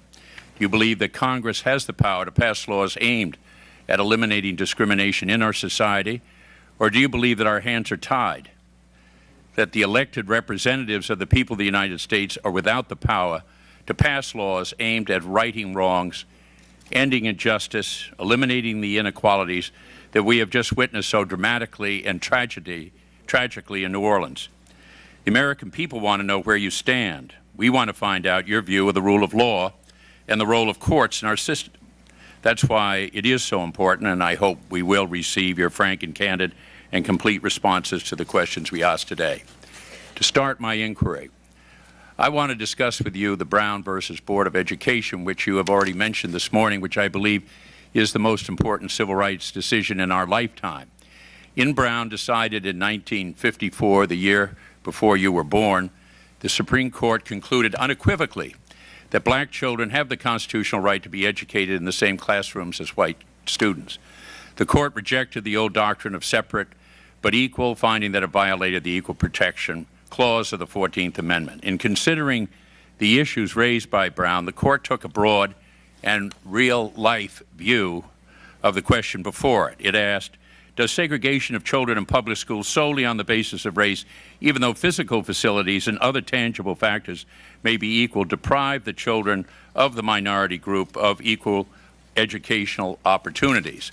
So do you agree with the court's conclusion that the segregation of children in public schools solely on the basis of race was unconstitutional? I do. And do you believe that the court had the power to address segregation of public schools on the basis of the Equal Protection Clause of the Constitution? Yes. And you're aware that the Brown was a unanimous decision? Yes, it was represented a lot of work by Chief Justice Earl Warren, because my understanding of the history is that it initially was not, and it was re-argued. He spent a considerable amount of time talking to his colleagues and bringing around to the point where they ended up with a unanimous court. And a lot of work by the plaintiffs as well. I'm sure. First, in reaching its decision, the court concluded that it must consider public education in the light of its full development and its present place in American life throughout the nation. That is, that it must consider the conditions and impact of its decision in the real present-day world.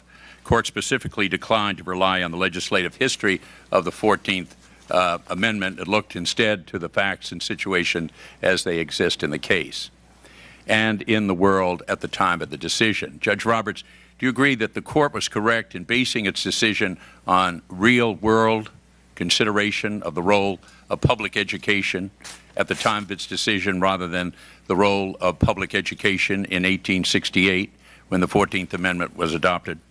Well, certainly, Senator. The importance of the court's approach in Brown is, of course, to recognize that the issue was whether or not the discrimination violated equal protection, and you have to look at the discrimination in the context in which it is occurring. I know there's been a lot of recent academic research into the original intent of the drafters of the 14th Amendment. Professor McConnell's piece suggests that it's perfectly consistent with the conclusion in Brown. And it's also, the very point you mentioned was an important one, that the nature of the institution of public education wasn't formed to the same extent at the time of the drafting that's right. as it was at the time of the decision. The Brown court also held that it was important to look at the effects of segregation on public education. The court determined that education was so vital to a child's development and opportunity for advancement in society, where the state had undertaken to provide public education, it must be available to all on equal terms. Thus, it found that the separate education was inherently unequal. So it's fair for me to conclude you accept both the holding and the reasoning in the Brown case. The reasoning, though, I think it's important. It is focused on the effects, yes, but the conclusion was that they didn't care if the effects were equal. In other words, the genius of the decision was the recognition that the act of separating the students was where the violation was, and it rejected the defense, certainly just a theoretical one given the actual record, that you could have equal facilities and equal treatment. I think the conclusion, if the record had shown, which it did not, if it had shown perfectly equal treatment in the African-American school and in the white school, that Chief Justice Warren's analysis would be the same, because the act of separation is what constituted the discrimination. If we could move on now, the Brown decision was just the beginning of the historic march for progress towards equal rights for all of our citizens. In the 60s and 70s, we came together as a Congress, Republicans and Democrats alike, and passed the historic civil rights legislation that was signed by the President to guarantee equality for all of our citizens on the basis of race, then on gender, then on disability. We passed legislation to eliminate the barriers to voting that so many minorities had faced in too many states in the country. We passed legislation that prevented racial discrimination in housing. Those landmark laws were supported by Republicans and Democrats in Congress, and they were signed into law by both Republican and Democratic presidents. Intelligent and dedicated attorneys in the Justice Department and in the White House and on Capitol Hill devoted their extraordinary talents and imagination and perseverance to making these laws effective. Every one of the new laws was tested in court all the way to the Supreme Court.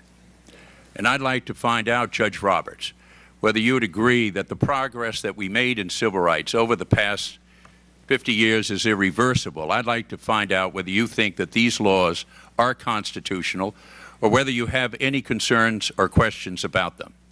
Do you have any concerns or reservations about the constitutionality of the 1964 Civil Rights Act that outlawed racial discrimination in public accommodations, employment, and other areas? I don't think any issue has been raised concerning those. I'm cautious, of course, about expressing an opinion on a matter that might come before the court. I don't think that's one that's likely to come before the court. So I'm not aware of any questions that have been raised concerning that, Senator. So I'll assume that you don't feel that there are any doubts on the constitutionality of the 64 Act. Do you have any doubts as to the constitutionality of the 65 Voting Rights Act? Well, now, that's an issue, of course, as you know, is up for renewal, and that is a question that could come before the court. The question of Congress's power, again, without expressing any views on it, I do know that it's going to be... Well, that's gone up and down the Supreme Court, the 65 Act, and again the 1982 Act extension. Yes, and the issue would I'm just trying to find out on the Voting Rights Act whether you have any problem at all and trouble at all in terms of the constitutionality of the existing Voting Rights Act that was extended by the Congress. Well, the existing Voting Rights Act, the constitutionality has been upheld, and I don't have any issue with that. There's a separate question that would be raised if the Voting Rights Act were extended, as I know Congress is considering. And those arguments have been raised about whether or not particular provisions should be extended or should not be extended. And since those questions might well come before the court, I do need to exercise caution on that. But with regards to the act that we passed, a bipartisan act, I'm going to come back to it, and about your position on the 1982 Act. I know you had concerns, and I'm going to come back to those. But you're not suggesting that there's any constitutional issue with that. I'm not aware of any constitutional issue that's been raised about it. But again, I don't want to express conclusions on hypothetical questions, whether as applied in a particular case, whether there be a challenge in that respect. Those cases come up all the time, and I do need to avoid expressing an opinion on those issues. Well, it seems that on voting rights, with all of its importance and significance, and with the extraordinary bipartisan balance that came together on that act, I'm going to come back to it. I know you had some reservations about it, which we will come to. But that, as I am wondering whether you are hesitant at all in saying that you believe that it's constitutional. My hesitancy, Senator, is simply this, that cases do come up. I had one in the D.C. Circuit concerning issues under the Voting Rights Act. And I don't know what arguments parties will be raising in those cases. So an abstract question, you need to know, obviously, what's the claim, what's the issue, and decide it according to the rule of law. About the constitutionality of the 68 fair housing legislation that outlawed racial discrimination in housing. Again, I think that my understanding is it's been upheld, and I'm not aware of any issues that are arising under it. I suppose if there's a particular claim presented under that statute, litigants make all sorts of arguments, and they may raise an argument that it's unconstitutional as applied in a particular case, and the court would have to decide that question. Well, I was sort of inhaling your answer to my friend Orrin Hatch about the power of the legislature and the deference that you're going to give when the legislature makes judgments and findings, particularly in the areas of voting that we spent such an extraordinary amount of time. The chairman was so involved in that legislation. Let's go to the Voting Rights Act. As you know, we have had a chance to go through many of the documents that you authored during the early and mid-1980s when you worked in the Department of Justice and in the White House. I'm deeply troubled. I'm interested in your views today, let me point out. But because we don't have all the documents that we'd like to have, I'm working with the documents that we do. And I want to go through those, get your reactions, and ask your views today. I'm deeply troubled by a narrow and cramped and perhaps even a mean-spirited view of the law that appears in some of your writings. In the only documents that have been made available to us, it appears that you did not fully appreciate the problem of discrimination in our society. It also seems that you are trying to undo the progress that so many people had fought for and died for in this country. At the outset, I want to be clear that I do not think, nor am I suggesting, that you are a person who's in favor of discrimination. I don't believe that. I am concerned, however, that at the time you were writing these laws and memoranda and notes, you simply did not grasp the seriousness of the impact of discrimination on our country as a whole. Let's start with the Voting Rights Act. Most Americans think that the right to vote is among the most important tools that they have to participate in our democracy. You do agree, don't you, Judge Roberts, that the right to vote is a fundamental constitutional right? It is preservative, I think, of all the other rights. Without access to the ballot box, people are not in a position to protect any other rights that are important to them. And so I think it's one of, as you said, the most precious rights we have as Americans. And you will recall that in the 60s, millions of our fellow citizens denied access to voting booth because of race. And to remedy that injustice, Congress passed the Voting Rights Act of '65 that outlawed discrimination in voting. Section 2 of that act is widely believed to be the most effective civil rights statutes enacted by Congress. In 1982, Congress took action to extend the Voting Rights Act and to make it clear that discriminatory voting practices and procedures are illegal if they are intended to be racially discriminatory, or if they are shown to have a racially discriminatory impact. It was this latter provision, the prohibition against voting practices that have a discriminatory impact, that provoked your heated opposition, Judge Roberts. In our earlier discussion of Brown versus Board of Education, you agreed that the actual impact of racial segregation on public education and school children was perfectly valid for the court to consider, but when it came to voting rights, you rejected the consideration of actual impact. You wrote that violations of Section 2 of the Voting Rights Act, and I quote, should not be made too easy to prove, since they provide a basis for the most intrusive interference imaginable by federal courts into state and local processes. You also wrote, and I quote, it would be difficult to conceive of a more drastic alteration of local government affairs, and under our federal system, such an intrusion should not be too readily permitted. And you didn't stop there. You concluded that Section 2 of the Voting Rights Act was, quote, constitutionally suspect and contrary to the most fundamental tenets of the legislating process on which the laws of this country are based. So I'm deeply troubled by another statement that you made at the time, and I quote, there is no evidence of voting abuses nationwide supporting the need for such a change. No evidence? I was there, Judge Roberts, and both the House and the Senate had the extensive hearings. We considered detailed, specific testimony from affected voters throughout the country, but you dismissed the work of Congress out of hand. Don't be fooled, you wrote, by the House vote or the 61 Senate sponsors of the bill. Many members of the House did not know that they were doing more than simply extending the act, and several of the 61 senators have already indicated they only intended to support a simple extension. Judge Roberts, Republican and Democrats overwhelmingly supported this legislation, but you thought we didn't really know what we were doing. Newt Gingrich, James Sensenbrenner voted for the House bill. Dan Quayle was an original Senate co-sponsor of the bill. We held extensive hearings, created a lengthy record, yet you thought there was no evidence of voting abuses that would justify the legislation. Your comment?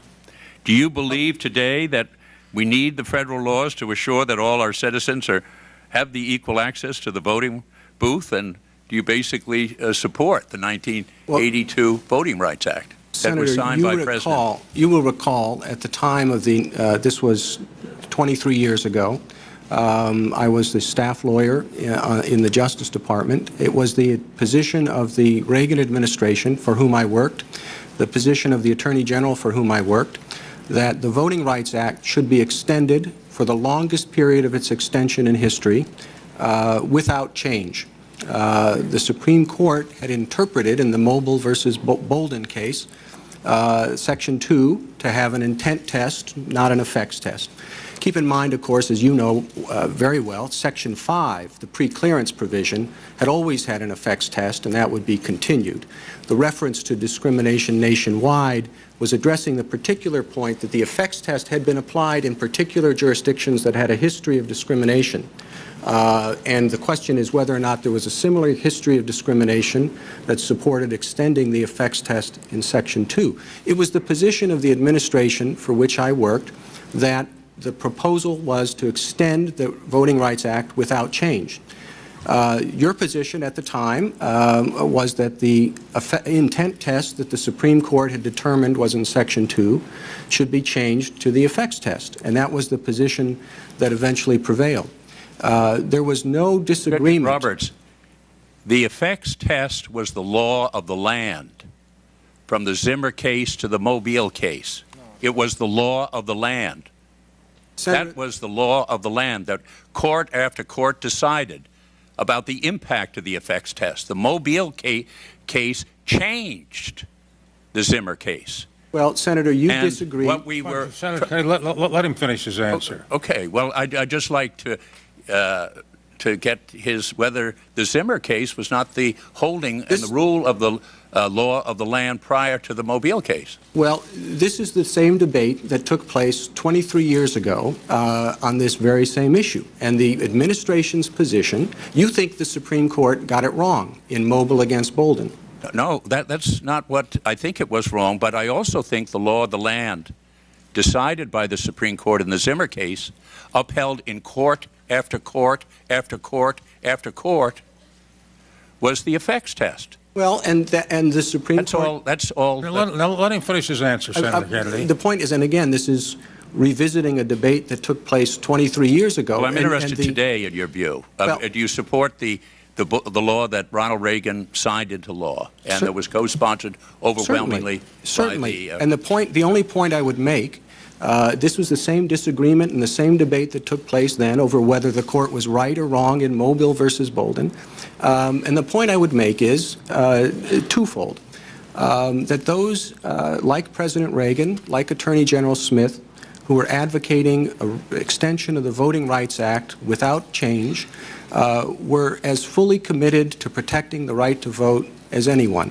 Right. Now let him finish his answer, Senator Kennedy. And the articulation of views that you read from represented my effort to articulate the views of the administration and the position of the administration for which I worked 23 years ago. Well, after President Reagan signed it into law, did you agree with that position of the administration? I certainly agree that the Voting Rights Act should be extended. I certainly agreed that the effects test in Section 5 should be extended. We had argued that the intent test that the Supreme Court recognized in Mobile against Bolden, I know you think it was wrong, but that was the Supreme Court's interpretation, should have been extended. Again, as you said, the compromise that you and Senator Dole worked out was enacted into law and signed into law by President Reagan, and the Voting Rights Act has continued to be an important legislative tool to ensure that most precious of rights, which is preservative of all other rights. There was never any dispute about that basic proposition. Well, what I'm getting to is after it was signed into law, overwhelmingly by the House and the Senate, we have the memoranda that you said the fact we were burned last year, this is the following year, the fact we were burned last year because we did not sail in with the new voting rights legislation does not mean we will be hurt this year if we go slowly on housing legislation. What did you mean when you said that we were burned last year by not getting the Voting Rights Act? The legislative debate between those who favored extending the Voting Rights Act as is and those who favored changing the Act because they disagreed with the Supreme Court decisions, the legislative judgment was that the administration's proposal didn't succeed because they had waited, rather than coming out in favor of an extension right away, they waited for the Congress to come up with its proposals, which turned out to be different than the administration proposals. On the housing discrimination, I would note that the administration did get its ducks in a row, and in a matter of months after the date of the memo that you just read from, had its housing proposal there and submitted to Congress, and it was enacted. 1988. Housing Act, Fair Housing Act. The administration's proposal was submitted, I believe, months after the date of the memo that you read from. If I could go to the Civil Rights Restoration Act. In 1981, you support an effort by the Department of Education to reverse 17 years of civil rights protections at colleges and universities that receive federal funds.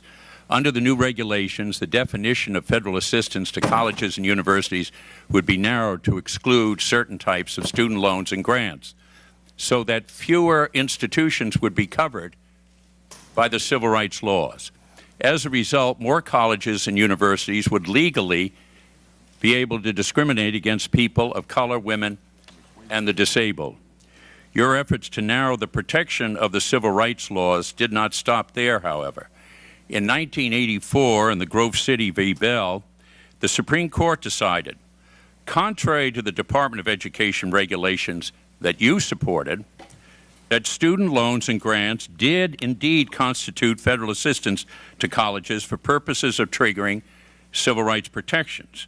But in a surprising twist, the court concluded that the non-discrimination laws were intended to apply only to the specific program receiving the funds and not to the institution as a whole.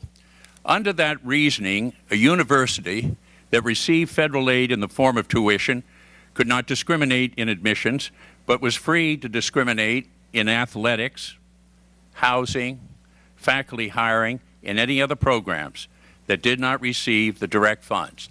If the admissions office didn't discriminate, they got the funds through the admission office, they could discriminate in any other place of the university.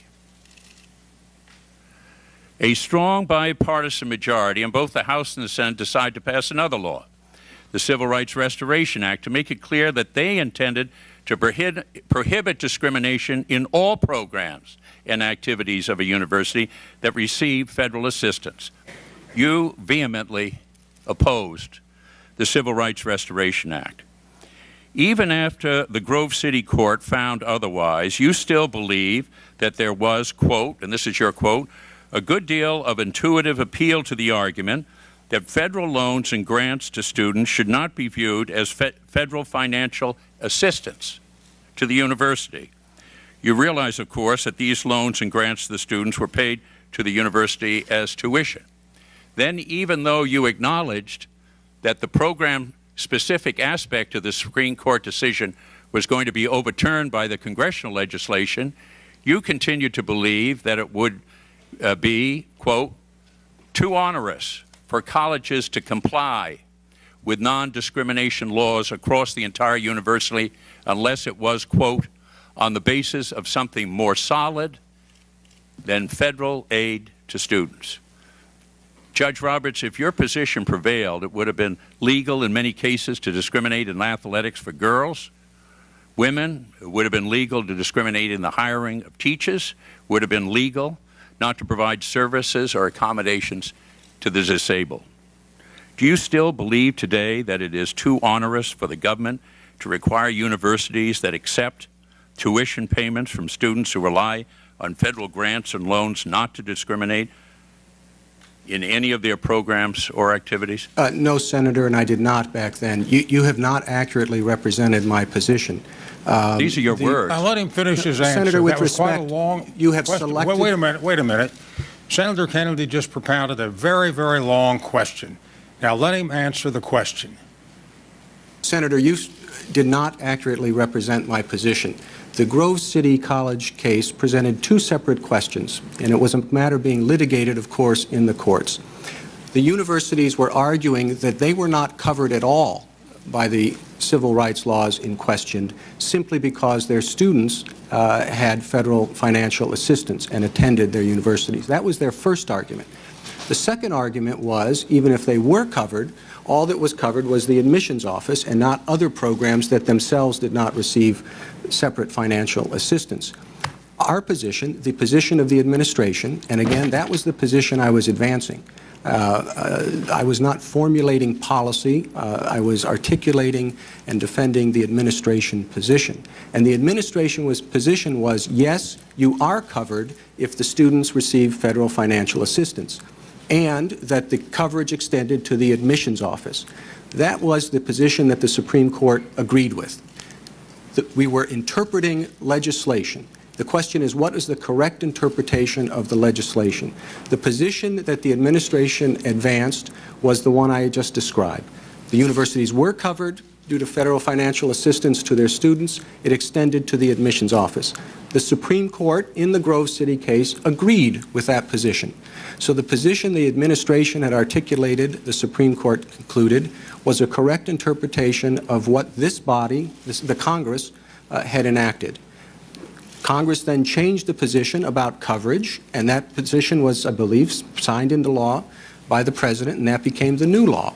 The memo you read about Secretary Bell's proposal, if I remember it, was, well, he said, if we're going to cover all of the universities, then we shouldn't hinge coverage simply on federal financial assistance. And the position I took in the memorandum was that no, we should not revisit that question. We should not revisit the question that federal financial assistance triggers coverage.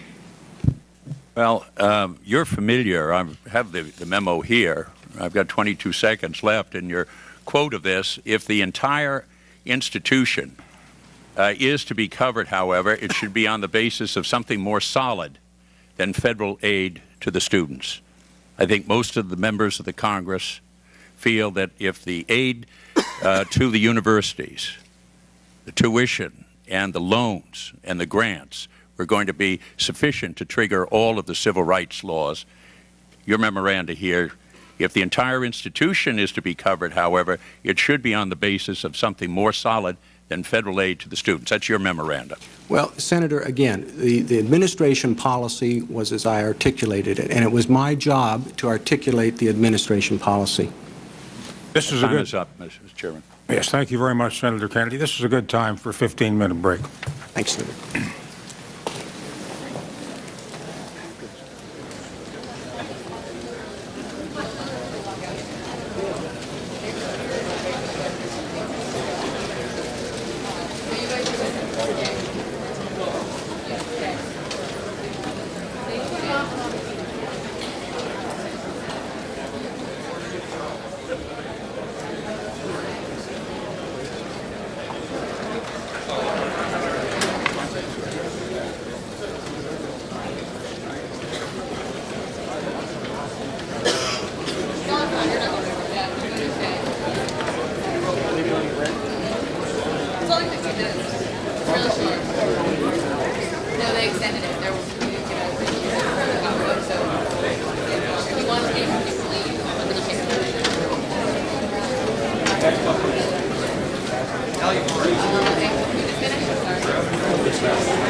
The second day of hearings for John Roberts to be Chief Justice of the United States underway about 2 hours now, with half an hour of questioning from the Chairman and Ranking Member Arlen Specter and Patrick Leahy, and then Senators Hatch, and you just saw Senator Kennedy winding up. They're taking a short break here, 15 minutes or so, and coming back with resumption of questions. Senator Chuck Grassley of Iowa will be the first questioner up. Wade Henderson on your screen, one of the representatives who will testify in a later hearing this week that we will cover here on C-SPAN and C-SPAN 3. The ranking member, Patrick Leahy, on your screen. By the way, if you'd like to get a rundown of this week's hearings, what's happening when, we have that online, and we're streaming today's hearings and all the hearings this week at cspan.org. And one more programming note, in case you can't watch the entire day's hearings, you can see a recap, the replay each night at 9 o'clock Eastern, and that's on C-SPAN 2.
This is the second day of the John Roberts hearings for Chief Justice. The first day, you may recall, was held over in the Russell Senate Office Building in the caucus room. Today in the Hart Senate Office Building to accommodate a larger crowd, obviously, and more accustomed to hearings. We are in a bit of a break here, about 15 minutes or so, and questions to resume. All of the 18 senators on the Judiciary Committee will get a half hour of questions today. And here's the lineup for the questioners coming up. First up will be Senator Chuck Grassley of Iowa. He'll be coming up after this break. And following Senator Grassley, we'll hear from Senators Biden and Kyle. Two of the three are attorneys. Senator Grassley is a farmer.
The Senate Judiciary Committee should be back in about 5 minutes or so to resume questioning of Judge Roberts. Again, 18 senators on the committee, 10 Republicans, 8 Democrats. Senator Arlen Specter, the chairman there, talking to Senator John Kyle.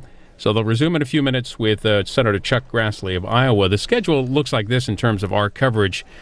On C-SPAN, we will carry the hearings up through 12:30. At that time, the House is coming in for morning hour speeches at 12:30 Eastern. Coverage continues live on C-SPAN 3, also online and on C-SPAN radio. That includes XM satellite radio and Sirius satellite radio. Now, the House will be in a period of morning hour for, well, we don't know how long, but once they finish up, we will come back to the hearings if we get the chance on C-SPAN. Again, the House coming in at 12:30. And just an additional reminder that all of this week's hearings, all of the day's hearings, will be aired each night this week at 9 o'clock Eastern, and that'll be on C-SPAN 2.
Committee Chairman Senator Arlen Specter coming up. Questions from senators resume. We'll start with Senator Chuck Grassley, who's been on the committee for 24 years and sat through a number of hearings. The next Democrat to ask questions will be Senator Joe Biden of Delaware, on the committee 28 years. Likewise, a lot of experience in other nominations. And then we'll hear from Senator John Kyle from Arizona. He's been on the committee for 10 years.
Was it something you said, Win?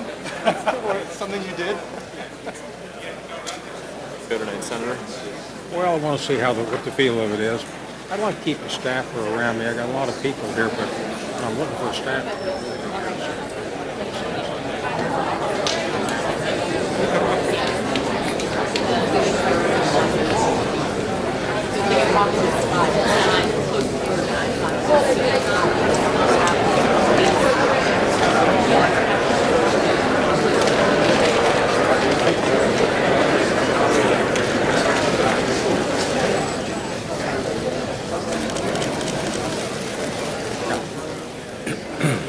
Said around noonish.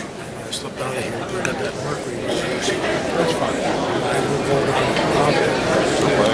That's okay.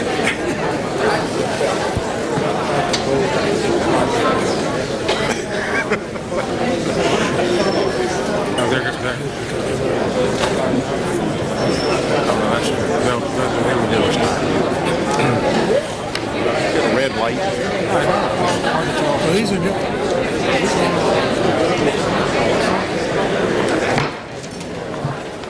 We will reconvene our hearing. We will take 3 more rounds of questions so that we will go until approximately, there'll be 2 more rounds of questions to 12:45, and we will then break for lunch. Both Republicans and Democrats have their policy luncheons, and we will then reconvene after lunch until 2:15. And I've been asked how late we're going to go, and let's see how it feels. We want to move ahead with the hearings, but we don't want to wear everybody out. Senator Grassley. Judge Roberts, for a second time, I would congratulate you and your family on your nomination. I would also, for a second time, thank you for the time you spent in my office for me to talk privately with you several weeks ago. I'm impressed by your record, your public service, and obviously you demonstrate your intellect very well, and we ought to be satisfied with that. Let me remind everybody that Judge Roberts was confirmed unanimously to the D.C. Circuit Court just 2 years ago by the Senate, and that the ABA, the American Bar Association, has recommended him to be, in their words, unanimously well qualified for this position on the Supreme Court. So I believe with everything we've seen demonstrated, you're obviously as qualified a nominee as I've seen in the 24 years that I've been on this committee. In addition, I want to thank you for a great deal of candor you have in answering questions and giving information. The Judiciary Committee has received from you or from government agencies that you've been affiliated with thousands of documents on your record, thousands of documents. And we all have combed through the documents, the briefs and opinions that you've offered to assess your qualifications to the Supreme Court. I think that we've been provided with a vast amount of information, more than I think any other candidate to the Supreme Court. This confirmation process is very important, however, not so that we can seek to obtain your commitments on specific cases, but rather to more fully understand your approach to deciding cases. In addition, you've been nominated to be Chief Justice, so I'm going to be interested in some of my questioning today or tomorrow about your priorities for the federal judiciary and what you think about the administration of justice, and some of those questions you might anticipate don't involve cases coming before the Supreme Court, and maybe on administering that branch of government you could be a little more concrete what you support and don't support. And of course, lastly, I appreciate your candor and thoughtfulness. Our conversation now will not only tell us more about your judicial method, but will also, I hope, educate the public on the proper role of a judge in our democratic society. Most people who will be following these hearings will be, like me, a non-lawyer, and I think it's important that the bulk of our society, particularly those who aren't in the law, understand limits on judicial power in our system of checks and balances of government. Judge Roberts, I believe that we should be filling the federal branch with individuals who will be fair, who will be unbiased, devoted to addressing facts and the law before them without imposing their own values and political beliefs in reaching a decision. Now, you made clear that you agree with that. I'm not asking you, but I think you made clear that you agree with that with your umpire analogy that you used yesterday. Our founding fathers clearly intended the judiciary to be the least dangerous branch of government. Alexander Hamilton, in fact, in Federalist Paper 78, cautioned against judges substituting their own belief for constitutional intent when he wrote these words: "The courts must declare the sense of the law, and if they should be disposed to exercise will instead of judgment, the consequences would be the substitution of their pleasure for that of the legislative body." I think that this standard is important for all judges, even more so with Supreme Court justices, and I hope at the end of our hearings that we feel, as I am beginning to feel now, that you share that. So, Judge Roberts, beyond your umpire analogy, what do you understand to be the role of a judge in a democratic society? And I would like your reaction to a quote of Justice Cardozo on the nature of the judicial process, and he said this, not paraphrasing, but direct quote: "The judge, even when he is free, is still not wholly free. He is not to innovate at pleasure. He is not knight-errant, roaming at will in pursuit of his own ideal of beauty or of goodness. He is not to yield to spasmodic sentiment, to vague or unregulated benevolence. He is to exercise a discretion informed by tradition, methodized by analogy, disciplined by system, and subordinated to the primordial necessity of order in social life. Wide enough in all conscience is the field of discretion that remains." What do you think of Justice Cardozo meant by that passage, and do you agree with it? I know I agree with it. Now let me figure out what he meant by it. I think what he meant was that judges operate as judges when they're confined by the law. When I became a lawyer, the proclamation they read for the graduates, where they referred to the law as the wise restraints that make men free. And judges are the same way. We don't turn a matter over to a judge because we want his view about what the best idea is, what the best solution is. It's because we want him or her to apply the law. They are constrained when they do that. They're constrained by the words that you choose to enact into a law. In interpreting the law. They're constrained by the words of the Constitution. They're constrained by the precedents of other judges that become part of the rule of law that they must apply. And that cabining of their discretion, that's what Hamilton referred to in Federalist 78. He said judges should not have an absolute discretion. They need to be bound down by rules and precedents, the rules, the laws that you pass, the precedents that judges before them have shaped. And then their job is interpreting the law. It's not making the law. And so long as they are being confined by the laws, by the Constitution, by the precedents, then you're more comfortable that you're exercising the judicial function. It's when you're at sea and you don't have anything to look to that you need to begin to worry that this isn't what judges are supposed to do. Well, is there any room in constitutional interpretation for the judge's own values or beliefs? No, I don't think there is. Sometimes it's hard to give meaning to a constitutional term in a particular case, but you don't look to your own values and beliefs.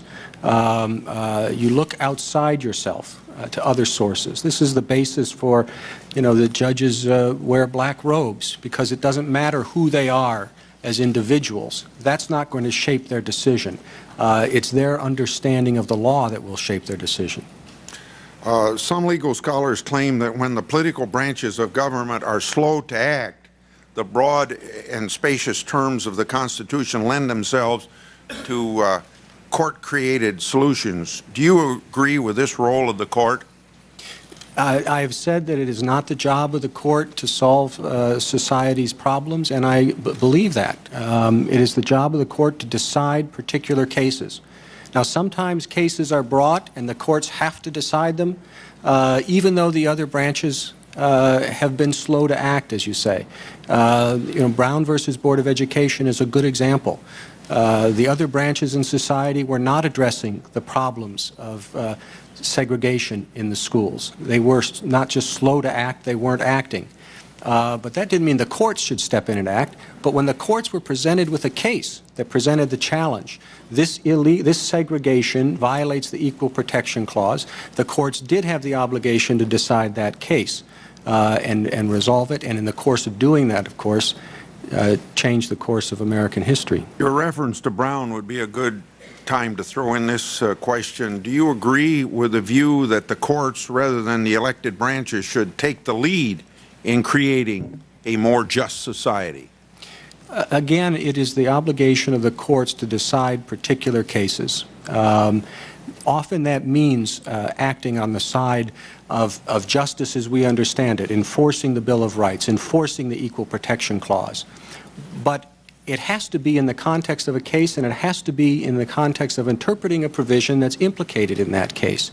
They don't have a license to go out and decide, I think this is an injustice, and so I'm going to do something to fix it. That type of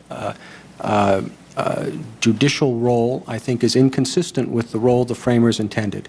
When they have to decide a case, it may well, from time to time, in particular cases, put them in the role of vindicating the vision of justice that the framers enacted in the Constitution, and that is a legitimate role for them.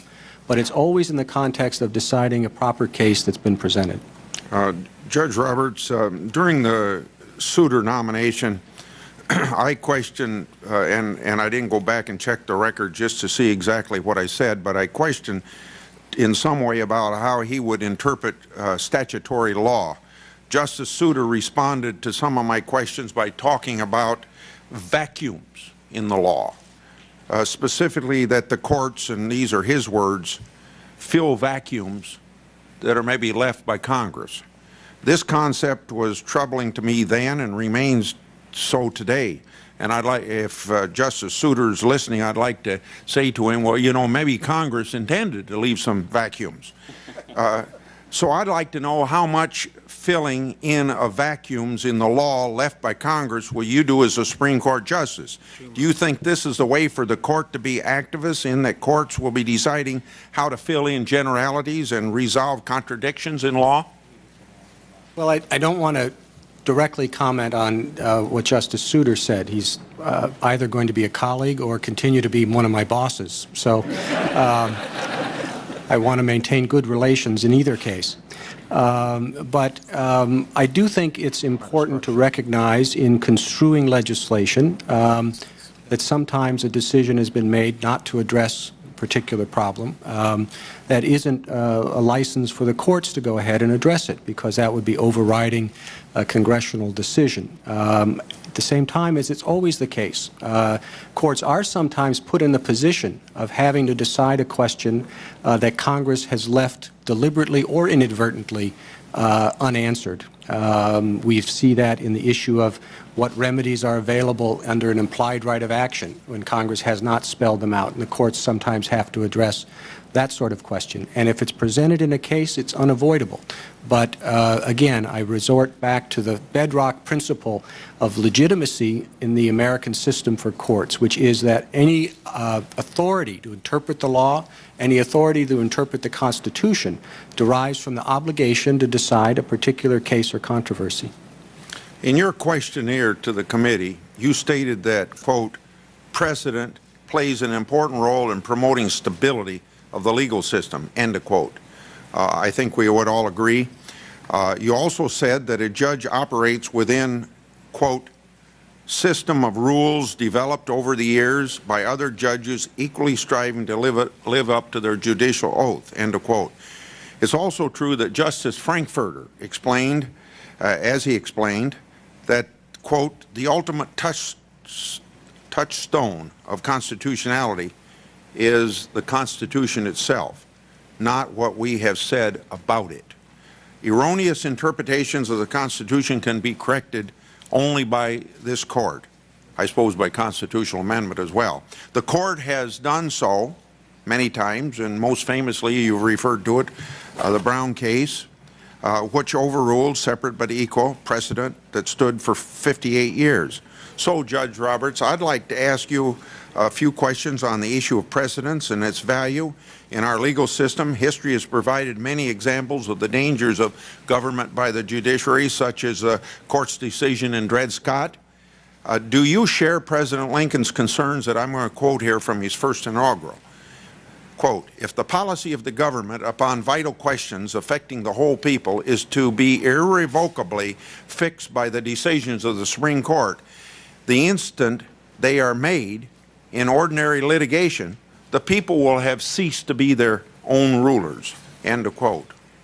Well, President Lincoln, of course, was referring to one of the, perhaps the most egregious example of judicial activism in our history, the Dred Scott case, in which the court went far beyond what was necessary to decide the case, and really, I think historians would say that the Supreme Court tried to put itself in the position of resolving the dispute about the extension of slavery and resolving it in a particular way that it thought was best for the nation. And we saw what disastrous consequences flowed from that. And Lincoln's comment about it, and he had several comments, because even when he was running for Senate, a big part of the famous debates were, well, this is what the Supreme Court has said. Are you going to follow it or not? And Lincoln was a very careful lawyer in his responses, and the reason it was such a problem is because he was dealing with such an overarching Supreme Court decision. They didn't even just decide the particular case. The court decided to take upon itself opining more generally on how the whole issue should be resolved. And of course, as I said, it was a disaster. So yes, the extent Lincoln's criticism is how broad and overreaching the court opinion was, and that in itself presented a very difficult problem in terms of adherence to the decision. I do agree with that. Let me carry that one step further beyond his quote. You now, as a appeals court judge, obviously are bound by Supreme Court precedent. But on the Supreme Court, a justice has much more freedom to reevaluate prior Supreme Court decisions. I'd like to explore the approach that you would take in your examination of Supreme Court precedents. Could you tell us what you believe is the appropriate judicial role, describing for us the value of precedent in our legal system? Certainly. And here again, we're guided by the court. It has precedent on precedents. It has cases talking about when you should revisit prior precedents and when you shouldn't. And of course, some of the cases say you should in the particular instance, and others that you shouldn't. You begin with a basic recognition of the value of precedent. No judge gets up every morning with a clean slate and says, well, what should the Constitution look like today? The approach is a more modest one. You begin with the precedents. Adherence to precedent promotes even-handedness, promotes fairness, promotes stability and predictability, and those are very important values in a legal system. Those precedents become part of the rule of law that the judge must apply.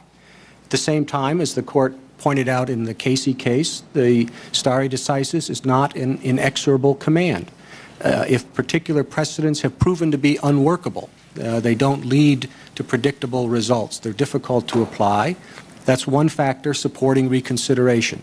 If the bases of the precedents have been eroded, in other words, if the court decides a case saying, because of these three precedents we reach this result, and in the intervening years two of those are overruled, that's another basis for reconsidering the precedent.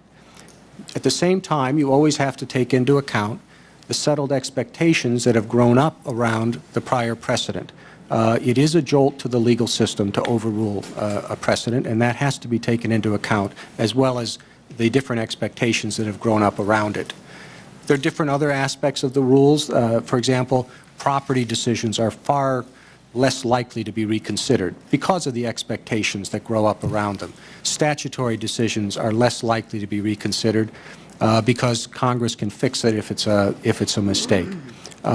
It's, again, the Court's decisions in cases like Casey and Dickerson, Payne versus Tennessee and Agostini, State Oil Company versus Kahn. It's an issue that comes up on a regular basis, and the Court has developed a body of law that would guide judges and justices when they decide whether to revisit a case.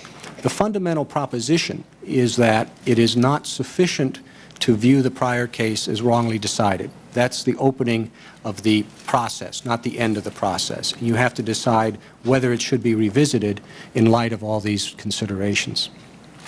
Given your views on judicial restraint, can you tell us to what extent you feel obliged to uphold a decision which you found not to be based on the original intent of the Constitution? Could you explain what factors or criteria you might use to evaluate to see whether a decision deviated from original intent, whether it should be overruled? Well, again, you would start with the precedents of the Court on that decision. In other words, if you think the decision was correctly decided or wrongly decided, that doesn't answer the question of whether or not it should be revisited. You do have to look at whether or not the decision has led to a workable rule. You have to consider whether it's created settled expectations that should not be disrupted in the interest of regularity in the legal system.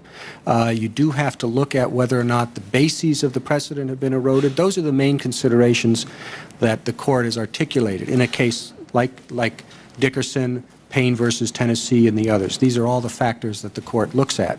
Obviously, a view about the case presents the question, but the Court has emphasized it's not enough to think that the decision is wrong to take the next step to revisit it and overrule. In your confirmation for the D.C. Circuit, you answered a question asking whether, by another member, whether you supported the originalist approach to constitutional interpretation by saying this. So I hope I'm quoting you accurately. I do not have an all-encompassing approach to constitutional interpretation. The appropriate approach depends to some degree on the specific provisions at issue. Some provisions of the Constitution provide considerable guidance on how they should be construed. Others are less precise. I would not hew to a particular school of interpretation, but would follow the approach or approaches that seem most suited in the particular case to correctly discerning the meaning of the provision at issue. End of quote. Could you explain what approaches you're talking about? I'm not sure in your quote what you're getting at. Secondly, can you give some examples? And three, I'd like to know when you don't believe that the originalist approach is the right approach. Well, I think it's very important to define these terms. Let's take the originalist approach. I do think it's that the framer's intent is the guiding principle that should apply.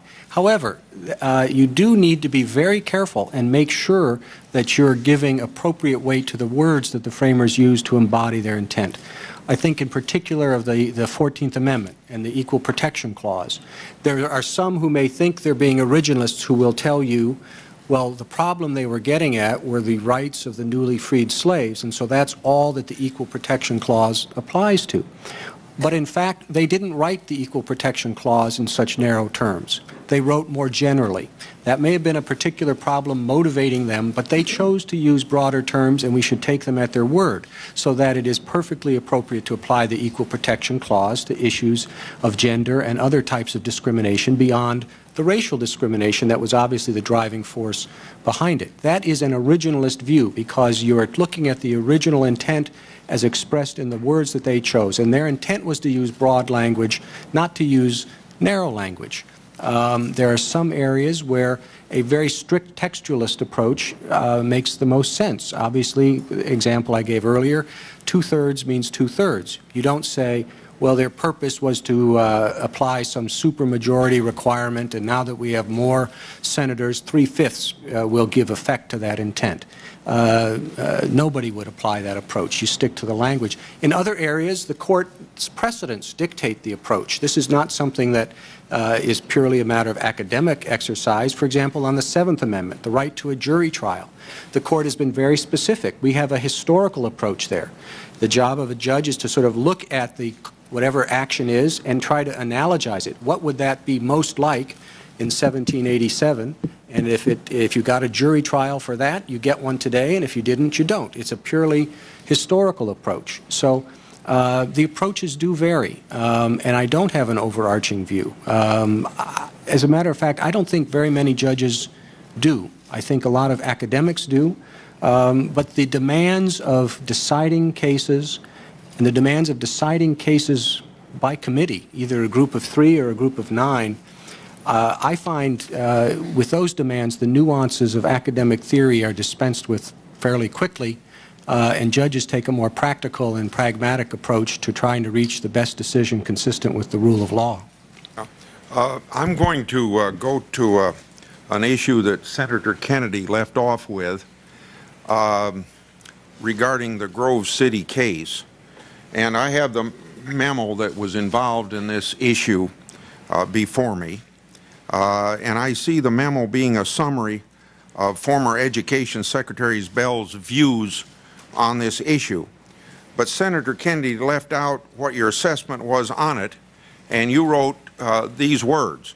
As a practical matter, however, I do not think the administration can revisit the issue at this late date, end of quote. Can you tell us what your position was in this memo? And, Mr. Chairman, I'd like to have this entire memo submitted for the record. Without objection, it will be admitted as part of our record.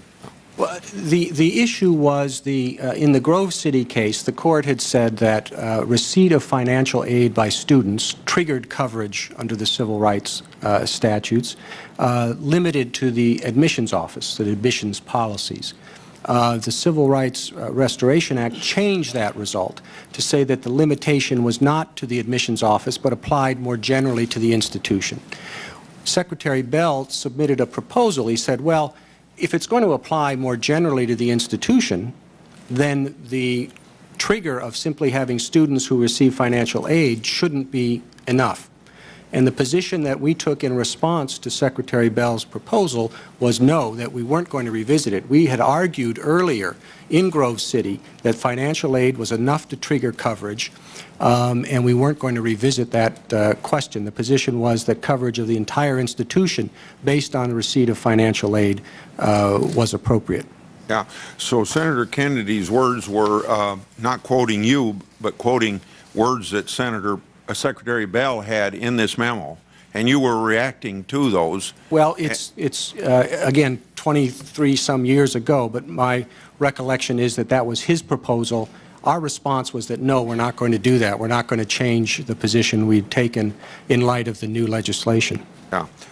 Some outside groups have claimed that you're hostile to civil rights. Others have suggested, in my view, incorrectly, that you have an off-the-mark view of the Voting Rights Act. I believe that these allegations to be inaccurate, and I'd like for you to set the record straight. As you may know, I've long been a supporter of the Voting Rights Act. I appeared at a news conference with Senator Dole and Kennedy and some others in 1982 with that compromise that you've referred to.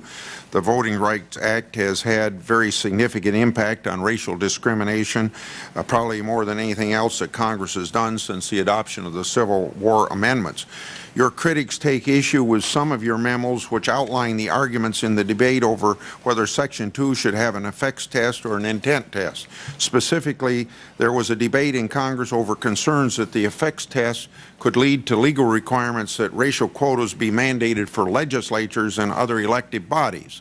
Ultimately, the Voting Rights Act was reauthorized with a provision expressly prohibiting courts from requiring racial quotas. We were able to craft a good compromise that gave greater protection to minority voters while not requiring quotas. Judge Roberts, could you tell us what your role was as an assistant attorney or assistant to Attorney General Smith in developing the Reagan policy on the Voting Rights Act?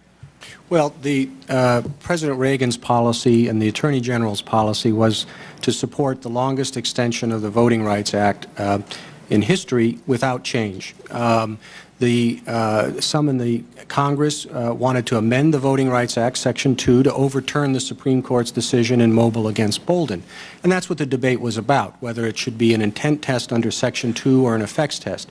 Everybody agreed that Section 5, the preclearance provision, which applied to jurisdictions with a history of discrimination, had an effects test and should continue to have an effects test.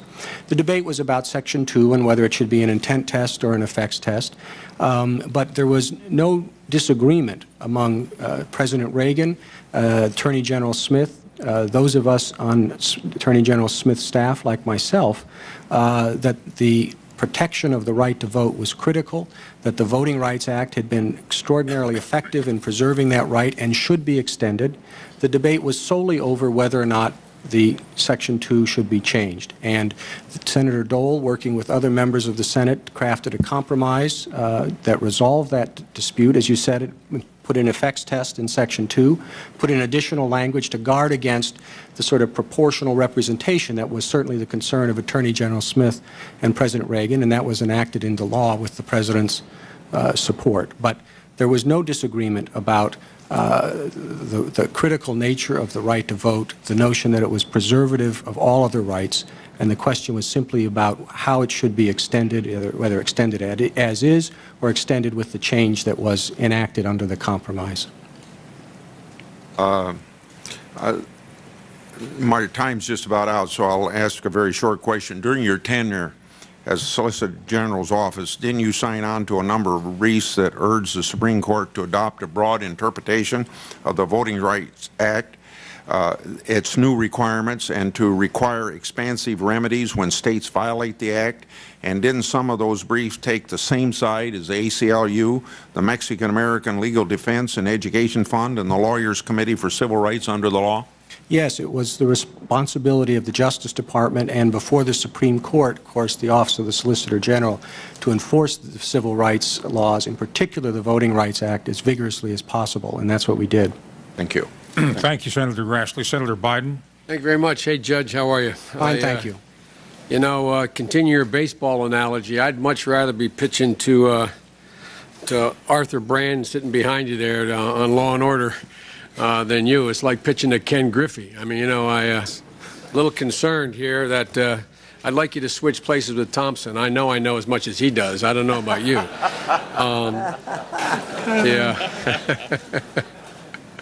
Look, Judge, look, I want to trying to cut through some stuff here if I can. I said yesterday this shouldn't be a game of gotcha. You know, we shouldn't be playing a game. The folks have a right to know what you think. You're there for life. They don't get to. This is the Democratic moment. They don't get a chance to say, you know, I wish I'd known that about that guy. I would have picked up the phone and called my senator and said, vote no. Or vote yes, whichever. And so what I'd like to do is stick with your analogy a little bit because everybody's used it. Baseball, you, by the way, to continue that metaphor, you hit a home run yesterday. I mean, you know, everybody, I got home and I got in the train and people saying, oh, he likes baseball, huh? And seriously, the conductors, people on the train, and it's an apt metaphor because, you know, you just call balls and strikes, call them as you see them, straight up.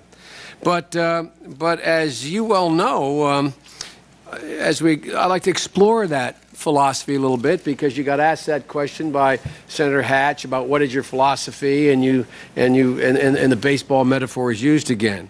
As you know, in Major League Baseball, they have a rule. Rule 2 defines the strike zone. It basically says from the shoulders to the knees. And the only question about judges is, do they have good eyesight or not? They don't get to change the strike zone. They don't get to say, that's down around the ankles, you know, and I think it was a strike. They don't get to do that. But you are in a very different position as a Supreme Court justice. As you pointed out, some places the Constitution defines a strike zone. 2/3 of the senators must vote. You must be an American citizen to the chagrin of Arnold Schwarzenegger to be President of the United States. I mean, born in America to be a President of the United States. They're all, the strike zone is set out. But as you pointed out in the question to Senator Hatch, I think you said unreasonable search and seizure. What constitutes unreasonable? So as much as I respect your metaphor, it's not very apt, because you get to determine the strike zone. What's unreasonable? Your strike zone, unreasonable or unreasonable, may be very different than another judge's view of what is reasonable or unreasonable search and seizure. And the same thing prevails for a lot of other parts of the Constitution. The one that we're all talking about, and everybody here, no matter what we say it from left, right, and center, is concerned about the Liberty Clause of the 14th Amendment. It doesn't define it.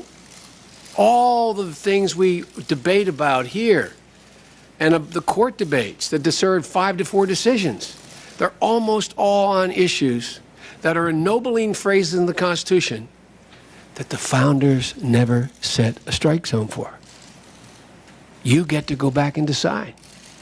You get to go back and decide, like in the Michael H. case, do you look at a narrow or a broad right that has been respected? That's a strike zone.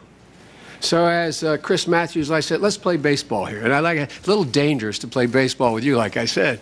But really and truly, it seems to me maybe we can get it at this a different way. The explicit references in the Constitution are, there's nothing anyone would suspect you or any other judge would do anything about. You wouldn't say, that's a really bad treaty they're voting on, so you ought to make it require 75 votes in the Senate. You can't do that. But again, as Justice Marshall said, and I quoted him yesterday, he said that the Marshall's prescription that the Constitution endure through the ages, I might add, without having to be amended over and over and over and over again. After the first 10 amendments, we haven't done this very much in the last 230 years. So many of the Constitution's most important provisions aren't the precise rules that I've referenced earlier. And sometimes the principles everyone agrees on are part of the Constitution are, as the late Chief Justice, your mentor, said, quote, tacit postulates. He used that, as you know, in a case just before you got there, Nevada versus Hall, but he used the phrase tacit postulates. He said that these tacit postulates are as much ingrained in the fabric of the document as its express provisions.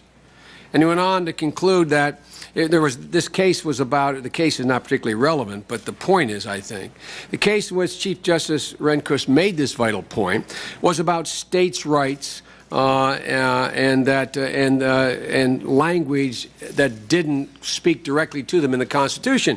And he said that he concluded the answer was a rule he was able to infer from the overall constitutional plan. So, Judge, you're going to be an inferrer. You're not going to be an umpire. Umpires don't infer. They don't get to infer. Every justice has to infer. So I want to try to figure out how you infer. I want to figure out how you go about this. And so let me get right to it. And I want to use the Ginsburg rule. I notice Ginsburg is quoted, and I'm quoted all the time about Ginsburg. Judge, you don't have to answer that question. I might point out that Justice Ginsburg, and I submit this for the record, commented specifically on 27 cases. 27 specific cases. I will just speak to a couple of them here. Without objection, it will be made a part of the record. I thank you very much. Now, you have already said to the chairman that you agree that there is a right to privacy. And you said the Supreme Court found such a right in part in the 14th Amendment. My question is, do you agree that there's not what settled law is? What do you think? Do you agree that there is a right of privacy to be found in the Liberty Clause of the 14th Amendment? I do, Senator. I think that the court's expressions, and I think if my reading of the precedent is correct, I think every justice on the court believes that to some extent or another. Liberty is not limited to freedom from physical restraint. It does cover areas, as you said, such as privacy, and it's not protected only in procedural terms, but it is protected substantively as well. Again, I think every member of the court subscribes to that proposition. If they agree with Bowling against Sharp, as I'm sure all of them do, they are subscribing to that proposition to some extent or another. Do you think there's a liberty right of privacy that extends to women in the Constitution? Certainly. In the 14th Amendment? Certainly. Now, I assumed you'd answer it that way. Let me suggest to you also that I asked Justice, or I'm not sure whether I asked or one of our colleagues asked Justice Ginsburg the question of whether or not it would be a ball or a strike if, in fact, a state passed a law, a state passed a law prohibiting abortion. And she said, that's a foul ball. They can't do that. And let me quote her. She said, in response to Senator, I was going to say Brownback, Senator Brown, when he was here, when she was up, of Colorado. She said, quote, abortion prohibition by a state controls women and denies them full autonomy and full equality with men. It would be unconstitutional. What's your view? Well, Senator, according to the Ginsburg rule. Well, that is in an area where I think I should not respond. Because, Why? Because you said you'd abide by the Ginsburg rule. Then Judge Ginsburg, now Justice Ginsburg, explained that she thought she was at greater liberty to discuss her writings. She'd written extensively on that area, and I think that's why she felt at greater liberty to talk about those cases. In other areas where she had not written, her response was that it was inappropriate to comment. In particular, I remember her response on the Mayer and the Harris cases. She said, those are the court's precedents. I have no agenda to overrule them, and I will leave it at that. And I think that's important to adhere to that. Let me explain very briefly why. It's because if these questions come before me, either on the court on which I now sit, or if I am confirmed on the Supreme Court, I need to decide those questions with an open mind on the basis of the arguments presented, on the basis of the record presented in the case, and on the basis of the rule of law, including the precedents of the court, and not on the basis of any commitments during the confirmation process. The litigants have a right to expect that of the judges or justices before whom they appear. And it's not just Justice Ginsburg who adhered to that rule.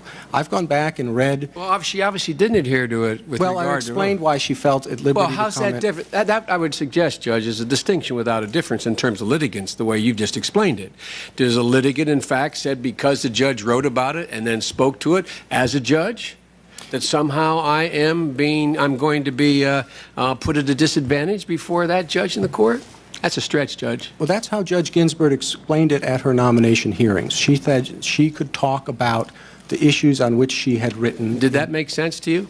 I think it does make sense that she can be questioned about the articles that she'd written because they raised certain questions, and she felt at liberty to discuss those. I think it's something entirely different if you talk about an area that could come before the court. This is an area that the cases are pending before the court and likely will be pending in the future. Well, let's try some things she didn't write about that she talked about. Let's see if you can talk about them. One is she talked about Moore versus East Cleveland. You're very familiar, much more familiar with the case than I am. That's a case where the city came along, and I'm going to do this shorthand in the interest of time, and said a grandmom living in an apartment with her blood grandchildren who were cousins but not brothers violated the law. And the chief said in the minority opinion, your mentor, he said the interest of that grandmother may have that grandmother may have in permanently sharing a single kitchen and a suite of contiguous rooms with some of her relatives simply does not rise to the level of a constitutional right. To equate this interest with fundamental decisions to marry and to bear and raise children is to extend the limited substantive contours of the Constitution beyond recognition. Do you agree with his statement? You know, I have no quarrel with the majority's determination. Now, my question, Judge. Now, let him I understand finish that, his answer, Joe. and I'm concerned about ramifications in which the issue could come up. But I have no quarrel with the majority's determination. Justice Ginsburg answered the question. She never wrote about it. She answered it specifically. She went on to say that, and let me quote, she said, Yes, he goes on, this is quoting Justice Ginsburg, he goes on to say, history counsel caution and restraint, and I agree with him. He says then, this is referring to the majority opinion, but it does not counsel abandonment of the notion that people have a right to certain fundamental decisions about their lives without interference with the state. And what he next says is history doesn't counsel abandonment, nor does it require the city. Does it require what the city is urging here? Cutting off the family right at the first boundary, which is the nuclear family. He rejects that. I'm taking the position I have for all the time. And she goes on to say, she says, she thinks your old boss was dead wrong. She said so. And she said the majority was dead right. Ginsburg rule. What do you think? She never wrote about it. Senator, I think nominees have to draw the line where they're comfortable. It's you're a matter admitting of you're not applying to Ginsburg. Senator Biden, let him finish. I don't have much time. But go ahead. It's a matter of great importance, not only to potential justices, but to judges. We're sensitive to the need to maintain the independence and integrity of the court. I think it's vitally important that nominees, to use Justice Ginsburg's words, no hints, no forecasts, no previews. They go on the court not as a delegate from this committee with certain commitments laid out and how they're going to approach cases. They go on the court as justices who will approach cases with an open mind and decide those cases in light of the arguments presented, the record presented, and the rule of law. And the litigants before them have a right to expect that and to have the appearance of that as well. That has been the approach that all of the justices have taken. That is not true, Judge. Justice Ginsburg violated that rule, according to you. Justice Ginsburg said precisely what position she agreed on. Did she, in fact, somehow compromise herself when she answered that question? She said no hints, no forecasts, no previews. Judge, she specifically, in response to a question, whether or not she agreed with majority or minority opinion, in Moore versus the City of Cleveland, said explicitly, I agree with the majority, and here's what the majority said, and I agree with it. My question to you is, do you agree with it or not? Well, I do know, Senator, that in numerous other cases, because I read the transcript, so did she took the position that she should not comment. Justice O'Connor took the same position. She was asked about a particular case. She said it's not correct for me to comment. Now, there's a reason for that. Wait a minute, Senator Biden. He's not finished his answer. He's filibustering, sir. But okay, go ahead. No, he's not. That's a bad word, Senator. That's what we do, too. Go ahead. Go ahead and continue not to answer. Senator, my answer is that the independence and integrity of the Supreme Court requires that nominees before this committee for a position on that court not forecast, give predictions, give hints about how they might rule in cases that might come before the court. Did Justice Ginsburg give a hint? I'm not going to comment on the specific question. I'm not going to comment on whether or not a particular nominee adhered to the approach that they announced. Well, let's make it clear she did not. Let's stipulate she did not adhere to the approach. I don't have time because we don't have as much time, but I could list you for a half an hour the questions she answered, the questions Kennedy, Souter, all the justices almost, with one exception, answer specific questions which you're not answering. Senator, let me go on to my next question. Violence against women. I realize it's a bit of a hobby horse for me since I wrote the legislation. I know people say they wrote things. I mean, I actually did write that, my little old self with my staff. And no one liked it, I might add, at first, women's groups or anybody else. But in 1999, you said, in response to a question, you're on a show, it was 1999, you were talking about a number of things, and you said, and I quote, you know, we've gotten to a point these days where we think the only way we can show we're serious about a problem is if we pass a federal law, whether it's the Violence Against Women Act or anything else. The fact of the matter is conditions are different in different states, and state laws are more relevant, is, I think, exactly the right term. More attuned to different situations in New York as opposed to Minnesota. And that's what the federal system is based upon. Judge, tell me how a guy beating up his wife in Minnesota is any different condition in New York. Senator, I was not speaking specifically to any piece of legislation there. That was making Well, you mentioned violence against women, don't you? That was the issue that had come up on the show. And the general issue that was being addressed is a question of federalism. I think it was part of the genius of the Founding Fathers to establish a federal system with a national government to address issues of national concern, state and local government more close to the people to address issues of state and local concern, obviously issues of overlap as well. I was not expressing a view on any particular piece of legislation. And I think the statement you read confirms that. Okay. Judge, is gender discrimination, as you've written in a memo, a perceived problem or is it a real problem? The memo you talked about, Senator, I've had a chance to look at it. It concerned a 50-state inventory of particular proposals to address it. What perceived was not being used in that case to suggest that there was any doubt that there is gender discrimination and that it should be addressed. What it was referring to was a vast inventory, and I was not sure if the particular proposals in each case were supported in every state of the 50-state survey that was involved. Of course, gender discrimination is a serious problem. It's a particular concern of mine and always has been. I grew up with 3 sisters, all of whom work outside the home. I married a lawyer who works outside the home. I have a young daughter who I hope will have all of the opportunities available to her without regard to any gender discrimination. There's no suggestion in anything that I've written of any resistance to the basic idea of full citizenship without regard to gender. Let me ask you a question then, Judge, and I'm glad to hear that.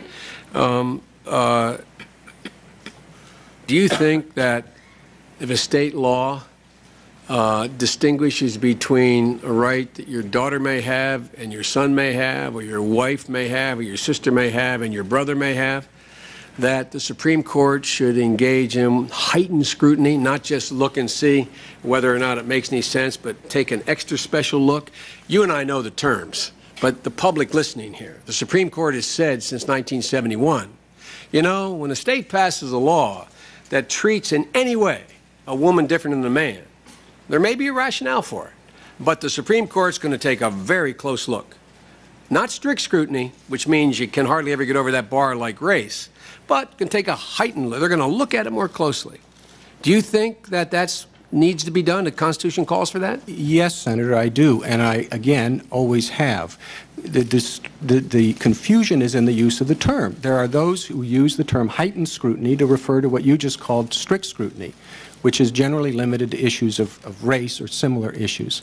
The discrimination on the basis of gender, distinctions on the basis of gender, is subject to what the Supreme Court has called intermediate scrutiny. There has to be a substantial government interest, an important government interest, and a substantial connection in the discrimination. But the Supreme Court's equal protection analysis has 3 tiers now. Well, I understand. My time's running out. I'd love to hear with the explanation of the 3 tiers, but let's stick with this one for just a second.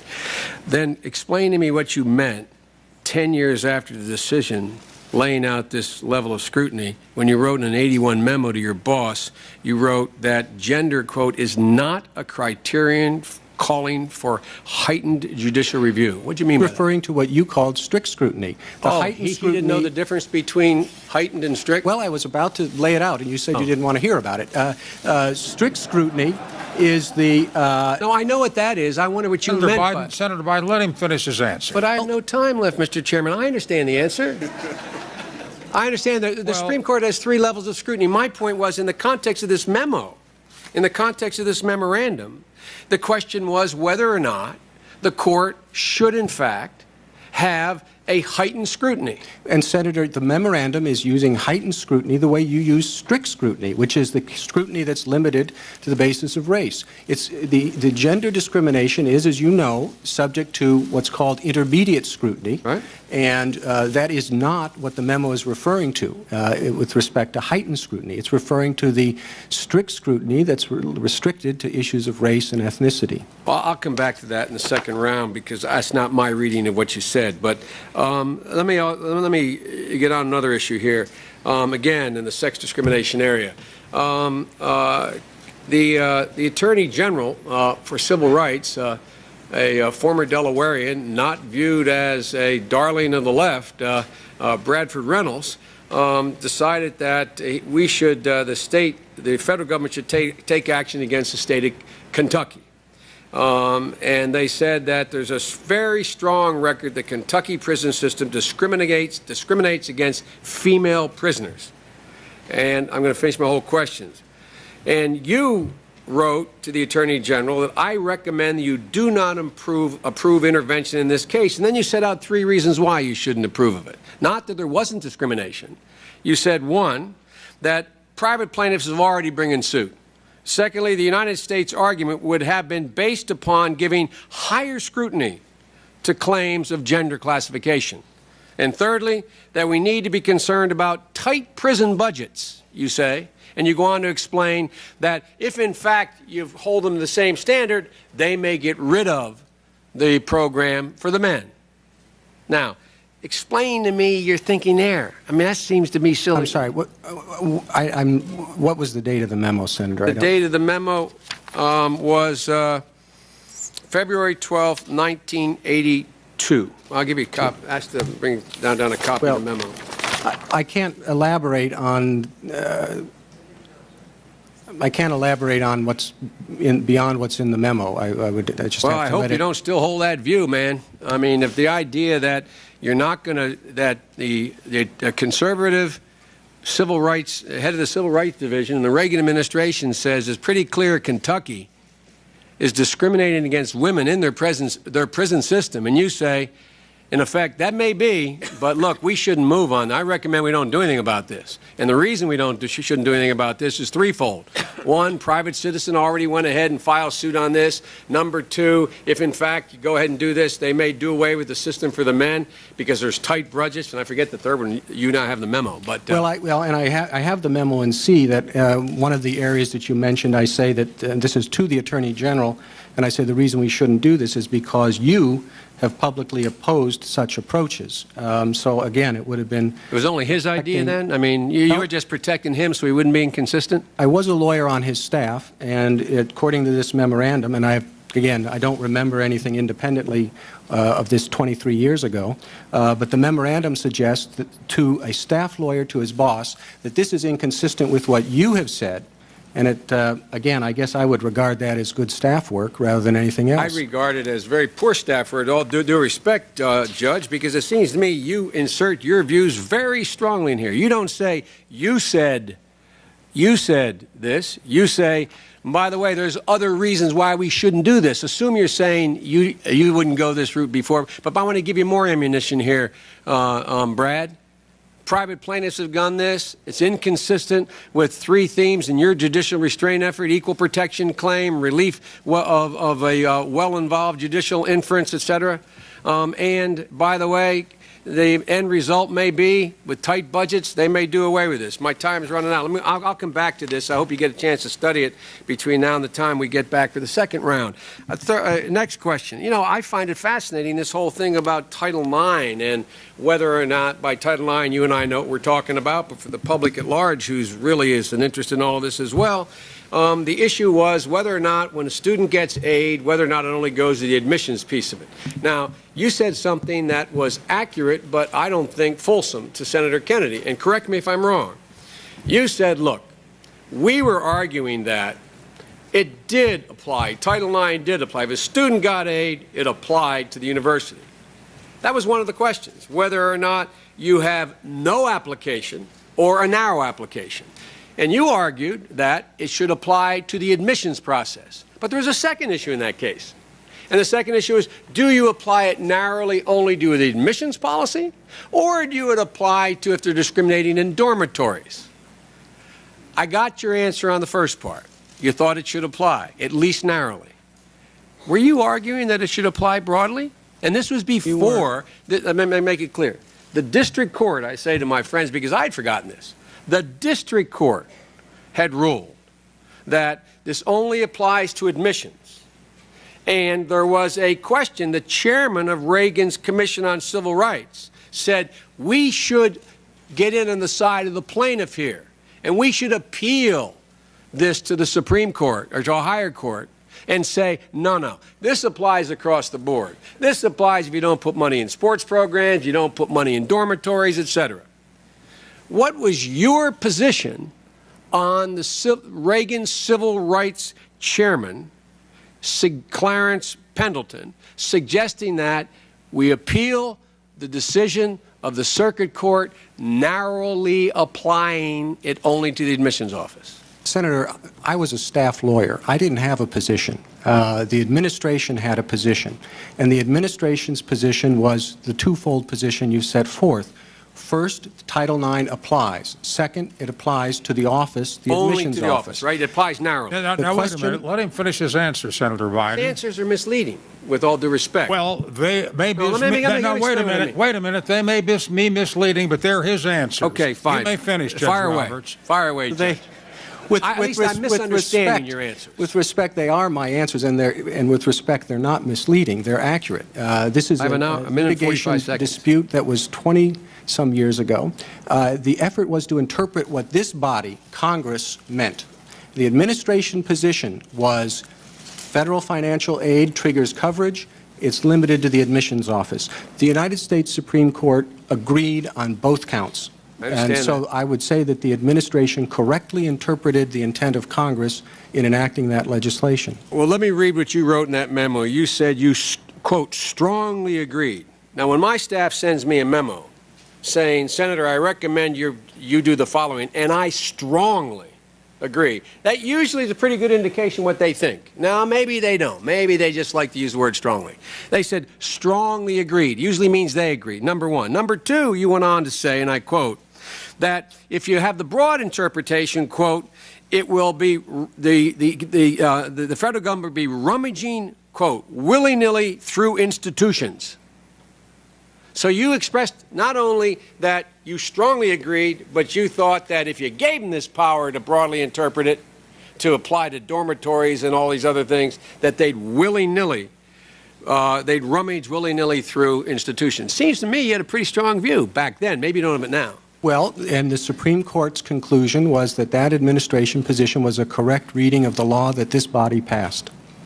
So if the view was strongly held, it was because I thought that was a correct reading of the law. The Supreme Court concluded that it was a correct reading of the law. Thanks, Judge. Thank you, Senator. Thank you very much, Senator Biden. We will recess now until 2:15.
Wrapping up a second day of testimony, the second day of the John Roberts nomination hearings. The Senate